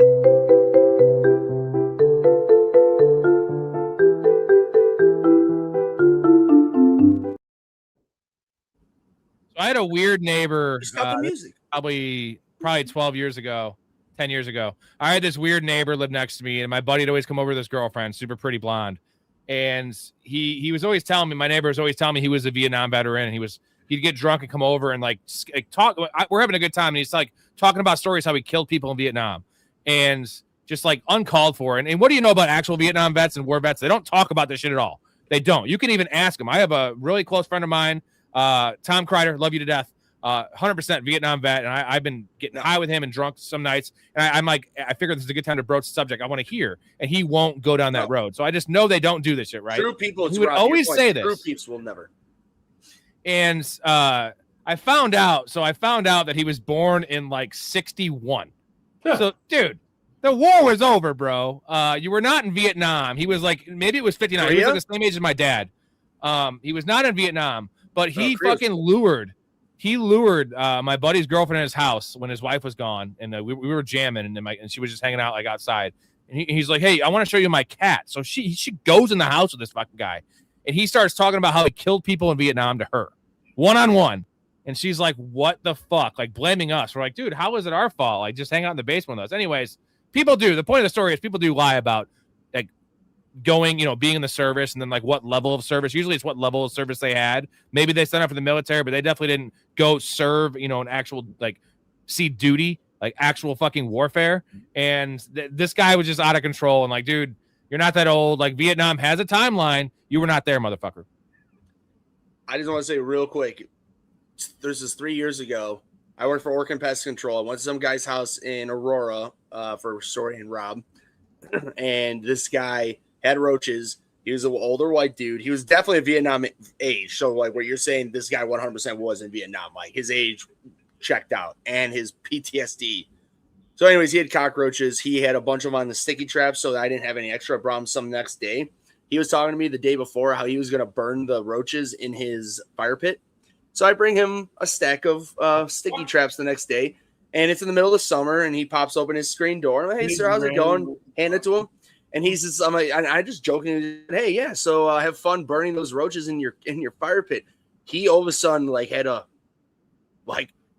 PTSD. Like he looked at me with a weird, hard look and was just like, "Yeah, I'm gonna burn them like I did those G words in Vietnam." I'm like, "All right, sir. Have a good week." It was a Saturday. Have a good one. Yeah, it's like, holy shit, dude. This guy is fucking PTSD'd out, man. I'm getting the fuck out of here. Sorry, it's like I have one nitpick. So it's not even a nitpick because how dumb Tug Speedman is. Right. But you know how he's like using the hands to like get the food when the E Hollywood thing's on? Right. Yeah. And then he's always wearing the Bluetooth headset, and he gets the phone call from the agent, and he puts his phone up to his ear. He's got the fucking Bluetooth headset on. Like, it just shows how dumb that character is. I think it was made by design, right? Like, but it's so dumb. Yeah. Which, by the way, another research thing with that, Rob, is that apparently he was basing that character, like when he wrote it, off of a young Sylvester Stallone, aka probably First Blood, which totally makes sense. Dude, since he was a Vietnam veteran as well, like in that movie. So it makes sense. Same Private Ryan fucking memes in that fucking movie. I mean, oh, dude, the amount of what's the satire for war movies. Jack Black, my ass. My G word. It rhymes with hook. Rhymes with hook. It rhymes with hook. That Stiller's fucking going through fucking it rhymes with hook, but with a G and yeah. Yeah. Now, Jason, you missed it. I just said that there's some crazy old man that had roaches, and he said he's gonna burn them, and he was gonna burn them in their fire pit. And I gave him sticky traps the next day, and he's like, "I'm gonna burn them like I did the G words in Vietnam." I'm like, "All right, sir, you have a good week." Story. What are some of your best quotes? We've already talked about a lot, but yeah, we talked about a lot. But the when Reggie Lee calls, I don't agree. This is Flaming Dragon. And you go to Les Grossman. Okay, Flaming Dragon.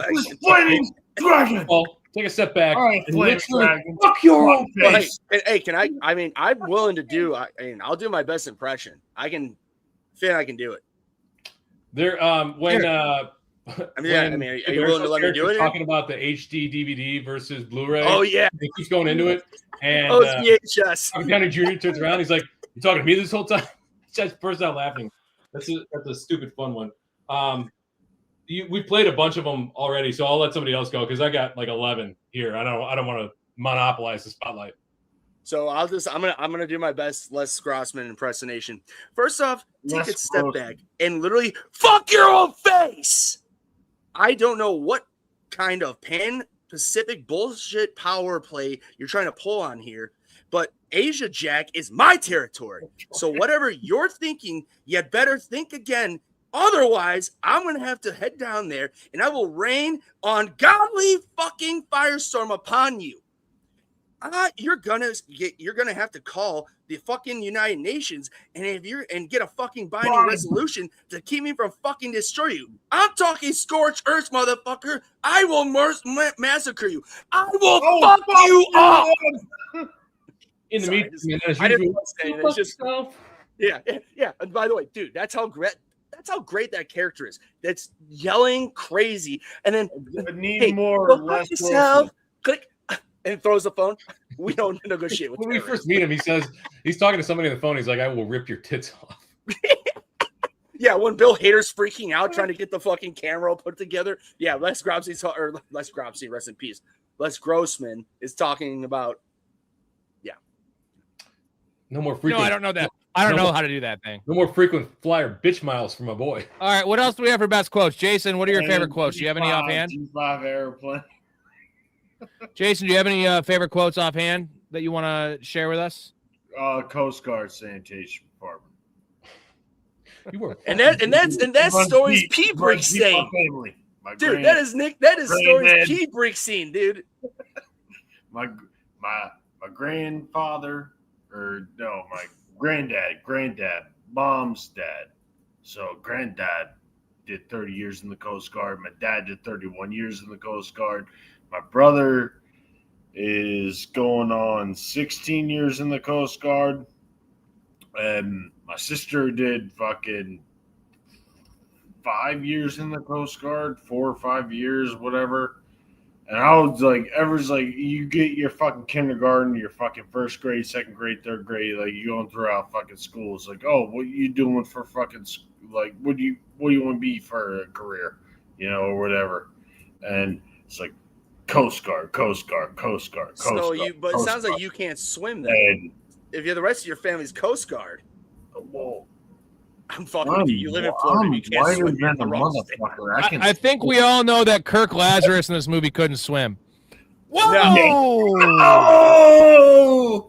No, you gotta read between the lines to get that one, boys. You gotta read between the lines to get that one. Okay? Sports might have been offended about that. Your comment, brother. No, it's funny because he's actually just in face. Anyways, we owe a beer chug. Jason, you got to hop in this one. Ray as well. By the way, none of you guys added in my. I have the official. I have the official best quote. You ready for the official best quote, guys? It goes really overlooked. I'm just like a little boy playing with his dick when he's nervous because that's a pretty. Nope. Story. Give me the rest of your quotes. I want to see if you mention it because this one is by far the best. Cover me, you limp dick fuck ups. That's at the beginning of the movie. That's a good one. Hit the director in the face really fucking hard. You talking to me? We did that. I don't read the script. The script reads me. I think you played that one, Rob. Did that one. Welcome to the goodie room. Bill Hader's perfect delivery there. Yeah, that's more Tom frequent Cruise right right bitch there. miles for my boy. Just say no to this, you drug making midget. That's what's his name? Saying that, and then no dickhead. Of course I could. A nutless monkey could do your job. But seriously, literally a nutless monkey could do your job.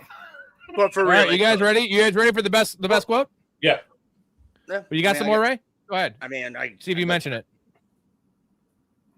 Kurt Lazarus, everybody knows you don't full retard. What do you mean? Check it out. Dustin Hoffman, Rain Man, look retard and act retard, not retard. Count toothpicks, count cards, autistic, show. Get some of them crab apples. You know Tom Hanks, Forrest Hell Gump, yeah. Flo, yes, retarded, maybe. Braces on his legs, but he chawed his pants off. He chawed his pants off Nixon, and he won a ping pong tournament. That ain't retarded. He was a goddamn war hero. You know anything about retarded war heroes? You went full retard, man. Never go full retard. You don't buy that. SM Penn, 2001. I am Sam, remember? Went full retard, went home with nothing. Like, I'm just saying that full, I know it's a long, but like that I think that's just, again, the best scene, the best quote. That's just so well written. Yes, retarded, maybe. And all right, you guys ready? You guys ready for the best quote? This is officially the best quote. I think you're going to agree. What I got back in can. Here we go. When we get back to the world, we gotta put together that 3-piece combo band we talked about. Me on stand-up bass, Johnny on drums, and me tickling the ivories. You talk about that 3-piece combo, dude, Rob. That's the best line. His hands are blown up. I never even realized tickling, dude. Tickling the ivories is one of the greatest quotes I've ever heard in the world with his hands because you ain't playing keyboard, bro. You ain't playing any instrument, but you're sure as fuck not playing keyboard. But the way I love tickling the ivories, I've never heard that before. Like said by a musician anywhere. You never heard that phrase? So you're no, laughing, I never heard it.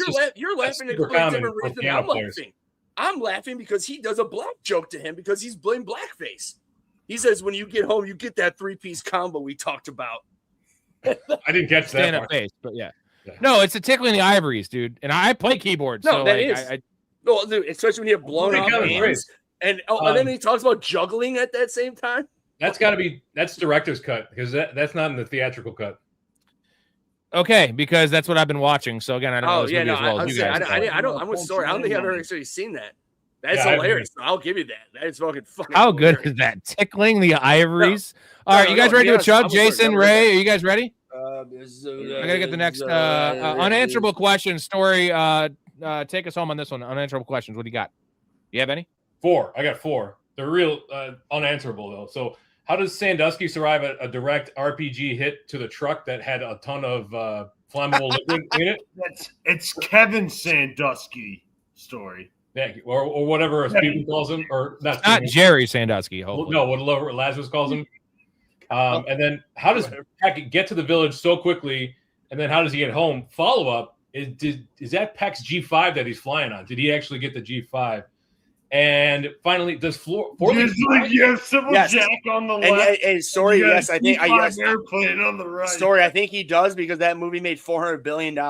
So 400 million. Oh, okay. Well, sorry, there's a big difference, but it's still. Oh wait, 400 mil. That's a lot. Jason, are you ready? You ready for a chug? Jason, Ray, let's go. I'm biting it.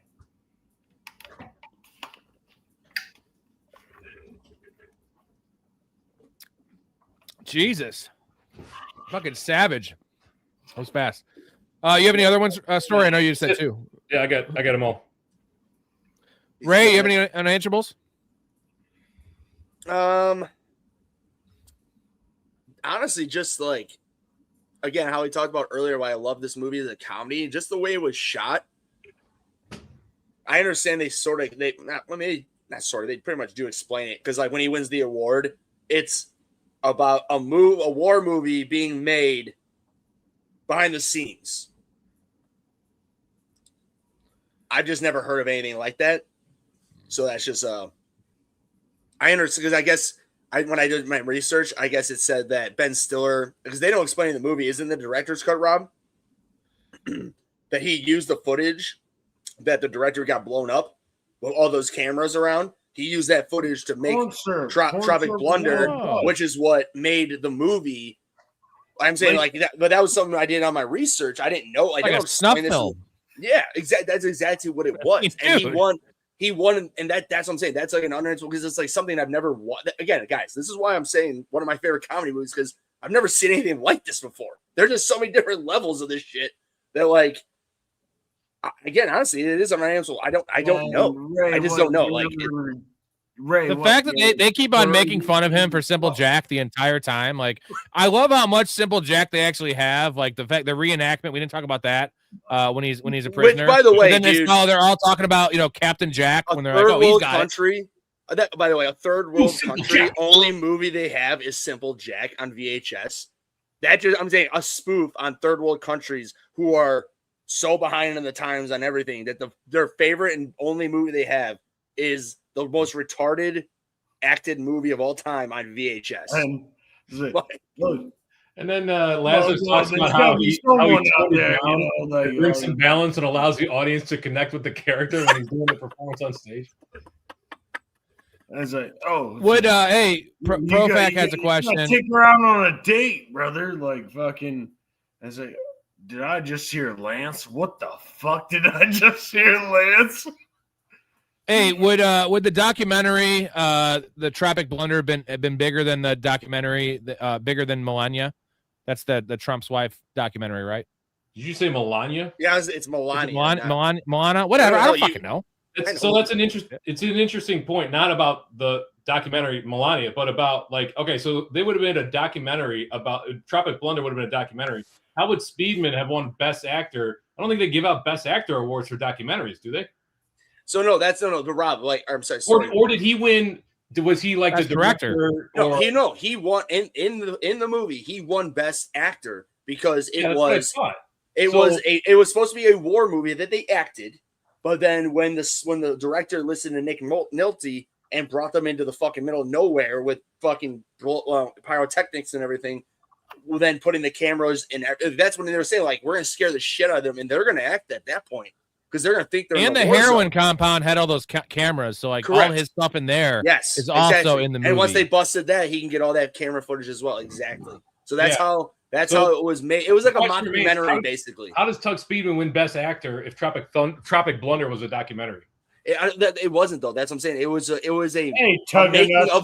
making of the movie is what they explain. Again, my internet research. That's a documentary. I mean, that's literally the definition. I'm not just there again. There's your favorite nitpick that you can add on there. I mean, I'm not disagreeing with you. You're 100% right. Story. Right. No, I'm saying you're 100% right. Jason, you got a compliment from Mouth about how you chugged your beer. He said, "Eat your beers, kids."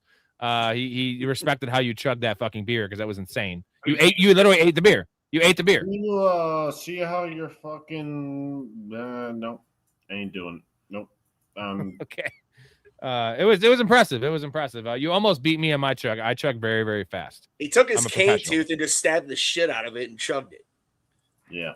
All right, what's age, guys? What's age the best? What's age the worst in this movie? I know the obvious stuff is just the blackface and the R word and those things. Definitely age the worst. R word, blackface. You know what? Actually, hold on. I'm going to counter that. I think it aged the best because it brings us back to better times when you could do whatever you wanted. I think the satire of it aged pretty well, but using the R word and blackface, like even in a satirical standpoint, it's still problematic. Also, there's a fair amount, not a fair amount, but there's a little bit of homophobia in this as well, right? With Al Pacino not wanting to come out, not wanting to be seen as gay.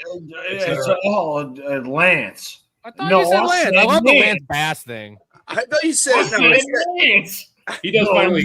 I said ants, like antsy. Dangling your dice on fucking Lance's forehead. And then iPod videos that aged pretty poorly.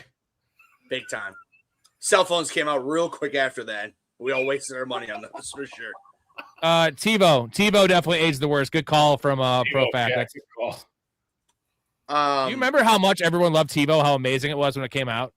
Oh yeah, never paid for it because you couldn't afford it. It was expensive. Mm-hmm. There, but it was. I mean, if you had it, you were a fucking G. Do you want the age best now too, Rob? Because all of it, whatever. Yeah. So age best, the satire, the soundtrack is a really nice mix of modern and like 70s war era songs, like you would find in Platoon and. Now and things like that. And then I think Ben Stiller's aged pretty well as a director, both comedy and drama. And by the way, correct me if I'm wrong. Was this his directorial debut? No. What was his first? He did Cable Guy. So he did. Okay, that's why I'm asking you guys. Yeah. Especially you two up top. Like you guys watch a lot more or have watched a lot more movies than me. So thank you for correcting me. I was just curious. So that's actually awesome. Still directed Cable Guy? Yeah, I was saying that's amazing. Like, that's awesome. Carrey? Yeah, that's amazing. That's absolutely amazing. Still directed Cable Guy with Jim Carrey. Yeah, that was a long time ago, folks. Too. Rob and Nick ain't gonna lie to us, Jason. They'll know. Ray, what do you have for age the worst, age the best? So, Reality Bites was his feature film, the directorial debut, for the record. Okay, thank you. Good movie too. Yeah, it is a good movie. So I have both for age the worst and best as the movie just itself because I, of course, just like Storey said, all the racists and just bad things they talk about in this thing, all this shit doesn't age well. But at the same time, I think it does age well because in a way it's a contradicting point for me because at the same time.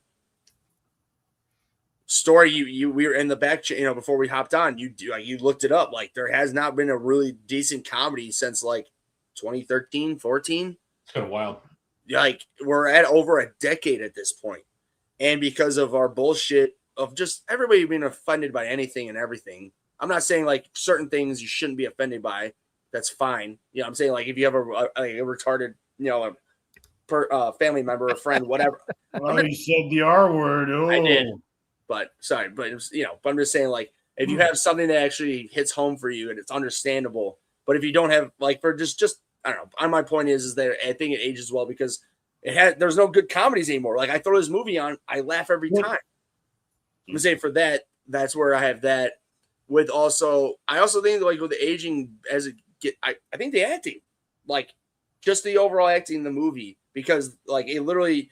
If you look at Ben Stiller, the entire movie, he opens up as a fucking crybaby bitch actor, and then he goes into a full blown fucking like apocalypse now, and then he opens up to like at the end back to like where he was, like a little bit different though, like a little more toned down asshole version of himself at the end of the movie. Clearly, that's why he has the arc of, you know, accepting Robert Downey Jr. being his friend and all this and that. And then just in general, I mean. I got Hasquat. I like trust me. I know these people. I got no, that's what I'm talking about. Like he's that's what I'm saying. Like he's so full of him. Thank you, Jason. Thank you, because he's so fucking full of himself, thinking like, "Hey, they love me. I got this." Even though they damn well know that there are Americans fucking blowing shit up and killing people of their own at that point, and he's so full of himself. He's like, "No, I got a son. He loves me. I love him." He's like, I got this. I'll take care of them. You guys get out of here. And then what? Like Jason, what? 2 seconds later, fucking blow up the fucking bridge and the fucking blows down. He's just stabbing him in the back. So yeah, I was wrong. Yeah, right. Yeah, exactly. I was wrong. But in general, there are many. There's so many things that are good and bad. Right. Yeah. I have a question for you guys. Why the fuck was Tug Speedman trying to adopt a Vietnamese baby kid? Why? Because he was what do they call that when your kidnappers or you're okay with them? Stockholm syndrome. Yes. No. But even before that, remember how he had the little one in the little cage with the knife when he was on the phone with the agent early in the movie? Yeah. Well, and also Robert Downey Jr. Not Robert Downey. His Matthew McConaughey is like, how's your adoption process? Yeah. So like, I'm saying he was already trying to. Why is he trying to adopt a kid? He's essentially Sylvester Stallone because he could bang any woman he wants. I'm saying he thinks it's going to revitalize his image. Hey. Oh, like a Bono situation? Trey McClure in The Simpsons when he marries Salma. Yeah, because he was banging the fish. Yeah, I thought you were sleeping with the fishes. Hey, I thought you were sleeping with the fishes, Tone. Yeah, he was. Oh, I didn't say the whole thing of a gamma bagoo. Yeah. Jason, what memorabilia do you want from this movie? If you could have anything from this movie, what do you want? I want the fat hands from fucking Tom Cruise, brother. Got it. It's like, ooh. Fat hairy hands. No. Story, what do you want? I originally thought I'd like the panda head, but that might be problematic if people didn't realize the context.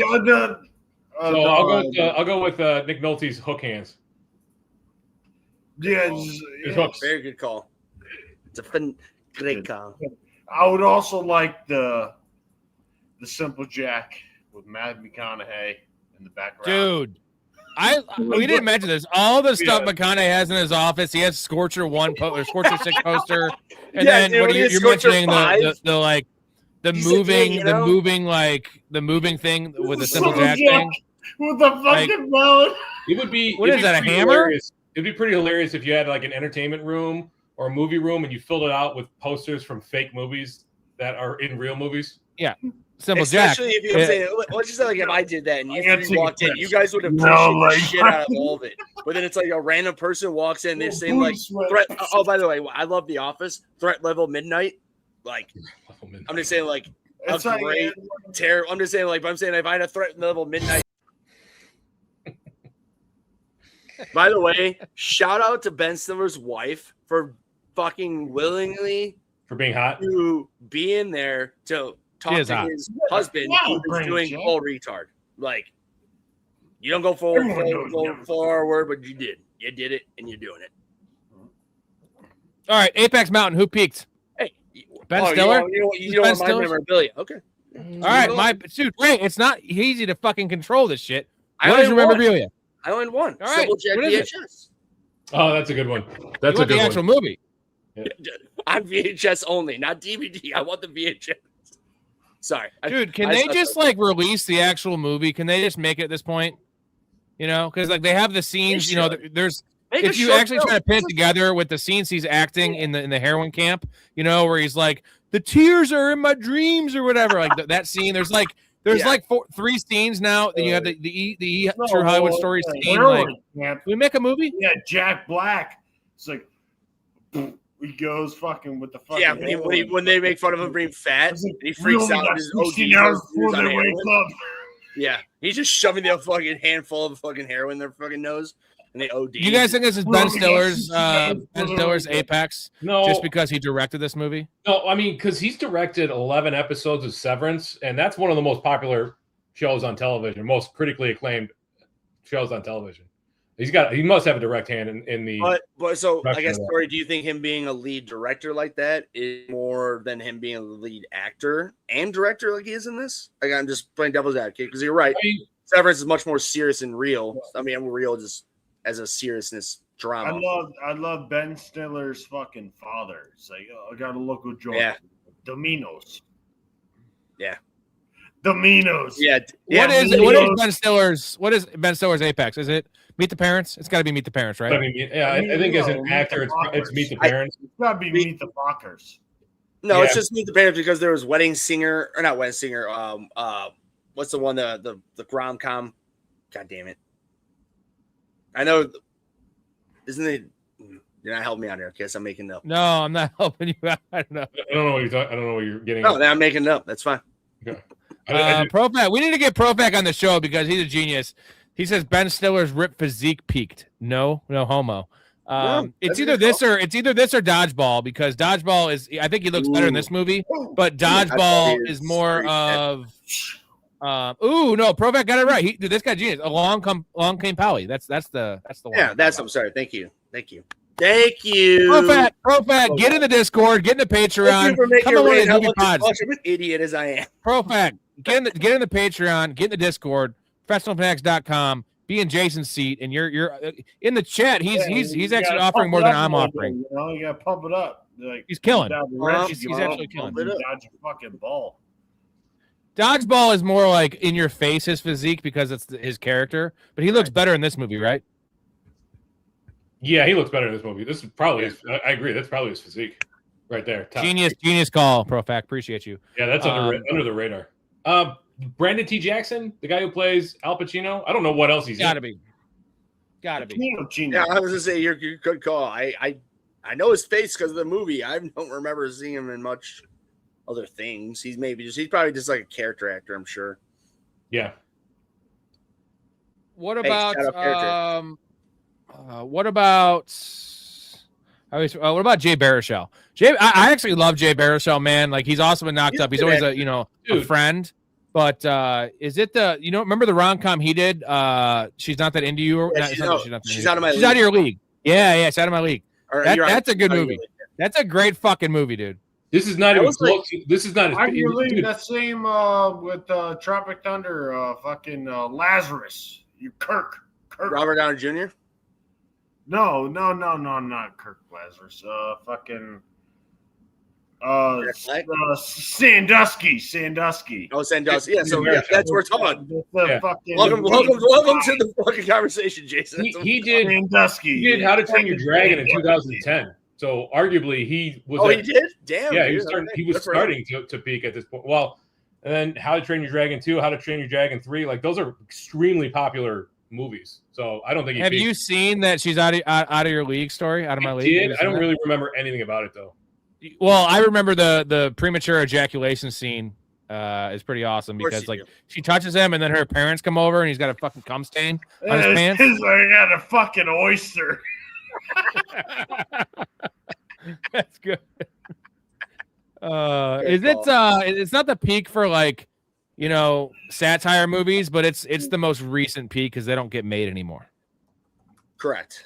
Would that be Airplane? Like would that be the peak for satire? I know it's like an old one, but well, I'm gonna say them. I mean, technically speaking, the most recent one with Liam Neeson would be like a good satire. That's I'm not going to sit here and say it's even close to the original, but I'm just saying a recent movie that's a comedy. Can I give you guys Scary Movie? Because I'm a big fan of Scary Movie.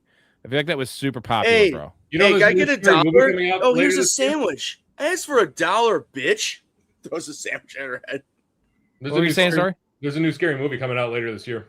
Really? And there's another Scream coming out too. Jesus Scream Christ. 7, Scary Movie 6. So scary. Nick Is Nolte, this Apex your Mountain for Nick song, Nolte? No, Nick Nolte had a bunch of bangers, didn't he? Yeah. I mean, Nick what after this though? Oh yeah, nothing after this. I feel like he I just was had saying a couple prior. of roles. I was thinking prior would be his peak. But he Oh, didn't. He what did. is He did What the is he fighter, known right? for? What is Nick He did- Nolte known for? He did the fighter, right? With No, that's Christian Bale. Yeah. no. So what's the what? No, the Warrior. not I'm sorry, the you're Warrior. thinking of The the Warrior. wrestling. The You're Warrior. thinking of No, the Warrior is with Tom Hardy and I can't remember the other guy's brother, but their dad is Nick Nolte in that movie. He's really good in that. But Nick Nolte, I mean, he's been around for fucking ever. I mean, there's many things that admittedly, I probably haven't watched a ton of that he's been more known for people, our parents. Did we do irrelevant actors? No, that's I out. took that category out. Did you have one? What? You took that? That's like my favorite category. It's finding Thank out- you, Storey. Yeah. Yeah, you see that? Oh, The Matt Walsh Award, Rob. You just have to take it away. Yeah, we talked. Matt Walsh was literally in the It's last a spot place that we to did. be. All right, what's the relevant actor? I go to local joint. All right. So Reggie Lee, he plays one of the second in command of Tropic. Yeah. That guy's in a ton of TV shows, including. He's the one who. Graham- No, you know what he's in? You know what he's in? Like, we are Flaming Dragon. He's the original. You know what he's guy, most right? known for in my Flaming mind? Dragon. He's in Fast and Furious. He's the Asian Yes. dude Yeah. in the fucking Yeah. Fast and Furious thing. And then, do you know who Peck's secretary is? Who Matthew McConaughey's secretary? That's The one Yvette he's- Nicole oh yeah, Brown. the black Community woman, right? fame. She's in a ton of things. Yeah, and then I don't know her name, but I saw her face and I'm like, oh yeah, you're in a ton of fucking things I've seen you in. And then you'll get a kick out of this, Rob. The Matt Levin, he's the journalist in the guy who joins Starship, like the military and Starship Troopers. The guy who wants to be a journalist. Yeah. He's in this early in the movie as like It's a a bug camera plane. guy or a sound guy or something like that. No shit. Yeah, I love that guy. Wow. That is the ultimate Wow. Matt Walsh Award right there. yeah. You got to keep an eye out for those. Well, thanks. All right, I'll thank give you, you that Story. Thank you, Story. There you You're go, Rob. We want it back. We'll get it back. You clamor for it, you get it. I'm a man of the people. One Oscar to give. Is this going to be just for like cutting edge, just for the cutting edge factor? I know it's not a name or a person or an award, but like the fact that it's such a cutting edge movie, that's the Oscar of just like pushing boundaries. If I was going to give an acting one, it would go to Tom Cruise. If I was going to give another general one, I would say special effects or soundtrack would be one of those two that I would give. What do you guys got, Jason Ray? This guy is oh fuck it. What was it? Heads up. Who's the Tom Cruise, Les Grossman. Yeah, Les Grossman. Who's the fucking Tom Bill Cruise. Hader's black his dude, assistant. the black dude rapper. Oh, Ludacris. Oh, Ludacris. Ludacris. Stand up. Boom, Yep. boom, boom, boom. Yeah. And another one. Red apple bottom jeans, Another one. boots with the fur. Especially when he moves his head, when he's all up close and he's just moving his head and like his neck, like his body stays the same. So funny. Ray, you have an Oscar to give? Yeah, so for me, definitely Tom Cruise is one. I have two. It's Tom Cruise and Ben Stiller. I love Ben Stiller in this movie because again, I'm still gonna stand on my hill. He begins the movie as basically a failed actor. Like literally, it's all set up that he's just failing. He had a good. I mean, he was the number one. They said the number one grossing actor in the world for a long time, and then they, their TMZ was saying that like he's failing out or flaming out or whatever, and just for him to go from because like with the Robert Downey Jr. He's just like I got a problem with him crying and the whole thing with his hands blown off, like he's being over dramatic. He's just being an asshole basically because the guy who is the actual Academy Award winning actor is doing the great acting. That's why I love Matthew McConaughey. Hey, if he's gonna cry, you cry fucking harder, all right? I don't care. You act better than him. You cry harder, man. Right. But then I'm just saying. So then, Right now, you're like the kid in the playground that has lice and no one wants to play with. Yeah, You got to get back on the another monkey amazing balls, quote. brother. Thank you. And I'm saying, and then in the middle of the movie when he breaks, when the fucking when he's basically a POW, a simple POW, and like when they come to rescue him, and he's just so and he's just reiterating everything that Robert Downey Jr. says, just like acting like an Apocalypse Now type guy, just like oh, like not being him there. And then at the very end, like you think, oh, he's coming, full circle. I'm gonna stay here. I'll take care of these people. I have a son. And then literally 3 seconds later, goes back to the original, full 360 of him coming back to just being like, fuck this boy, he's fucking blow the fucking bridge. And then the way he whips that fucking kid was just definitely just some fucking rag doll that he just whipped. He eats that kid right on the bridge. It's the same difference when Jack Black kicked fucking Will Ferrell's dog off in Anchorman. Yeah, well, this is happening now. And he just punches the dog off and just shows like a lifeless body. It's just jelly beans. I need my jelly beans. Jelly beans. That's also funny because Jay Baruchel eats the fucking bat. Fuck you, eating my jelly beans. Oh, by the way, that's another thing that I'm just thinking off the top of my head. One of the best scenes when Jack Black, that is Jack Black's, I think, his best scene. When he's just like, you gotta tell me. When I tell you I'm fine, I'm not fucking fine. Don't listen to anything I say. I'm gonna tell you I'm fine, but I'm not fine. And then he's just like, I'll suck you dry. I'll cup your balls. I'll clear the balls. Just come over right now. I'll do it. I'll throw the shaft. And then Jay's just like, no, dude, you're still good. Fuck you up. Okay, you're right. I'm cool now. I'll clear the balls, throw the shaft, work the pipe, and swallow the gravy. Swallow the gravy. Yeah, that was thank you, Jason. That's then the gravy. All right, boys. Tie me off the tree. We've come to the end of the show. We appreciate Storey, Ray, Jason, all you guys. Great show, great movie. I know I wasn't the highest in this movie. You guys all love it. I've come to love it more. It's still not in my top 10 comedies, but maybe I get a rewatch here in a couple months. I do. I mean, because it's the subtle shit, right? It just hits you, and there's just so many little subtle things that upon more rewatches, it becomes almost funnier, which is a sign of a great movie, right? When it gets funnier with time. Most comedies, the more you watch it, the bad ones, they get less funny. This one actually gets more funny, and much appreciated. I'm going to end with this clip. Crab apples. Hell yeah. Ha! I'm going to end with this clip. It's not even a clip from the actual movie, but it's in the spirit of the movie, and then we're out of here. Look at this. This is Laurence Olivier in Othello, and this is James Earl Jones. Now look at how close they look. Look at that. James Earl Jones doing a great blackface. James Earl Jones has a blackface. He's a black man. He's not black. Of course he's black. He was Darth Vader. Darth Vader was black? No. See, okay, there we go. Darth Vader was not black. They took the mask off. He was white. Wow. It's in the rotation now forever. I'm so glad I uploaded that clip. By the way, dude, the best part of that is that the Frank, who is the oldest in that whole entire show, who has his entire family photos growing up were black and white. And the fact that he can sit there, boldface, and say, hey, he's doing blackface. A black guy doing blackface from a white and black photo where he's clearly white. Fucking great, dude. So good. So great. Right? Storey, Jason, Ray, appreciate you guys. We're out of here. Football content will be returning probably tomorrow. Definitely Wednesday for the debut of the Dynasty Diner with the Chaz. And then maybe Storey come on Thursday. You'll see Big Ray this weekend coming up. And then Super Bowl Sunday, gentlemen. Super Bowl Sunday coming up. Be interesting game. I don't say great game. I said interesting game. So real quick. Super Bowl picks. Super Bowl picks. Give us a pick. Thank you, bro. Storey. Score and picks. Seattle 27, New England 23.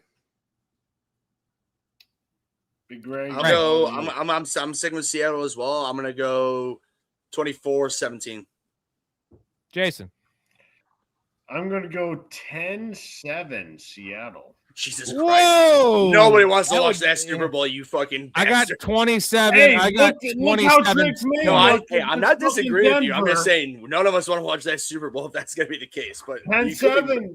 I tell you, right, my friend. Book it right Sam now. Darnold can see those ghosts and 10-7 Seattle wins. Hope not. I'm Yeah, with we you. hope I'm with not you, for Story. I hope not either, parlays but and it could everything. happen. Let's Hey, go hey Raiders guys, Patriots we've all fucking seen preview Angels in the Outfield. It could happen. 4 or 5 years It could ago. happen. We're gonna end it with it could happen. Jason, Ray, Story. Love you guys. Thank you. 9-7. Shout out Love you Tropic guys. Thunder being a great Thank you. movie. Love your life. Stay positive. Respect each other. We're out of here. Just seemed like a good dude. I thought I'd see if you wanted to grab a beer, that's all. I'm glad you called. We get home safe, Pistol. You got it, Jobin. I'm sorry, what? Nothing. Oh, what'd you say? I don't know. You nicknamed me Pistol, and I just called you Jobin. It means nothing. I'm drunk. I'm gonna call a cab. All right, man. You have my number, yeah? I got you stored in my iPhone. All right. If you need me, call.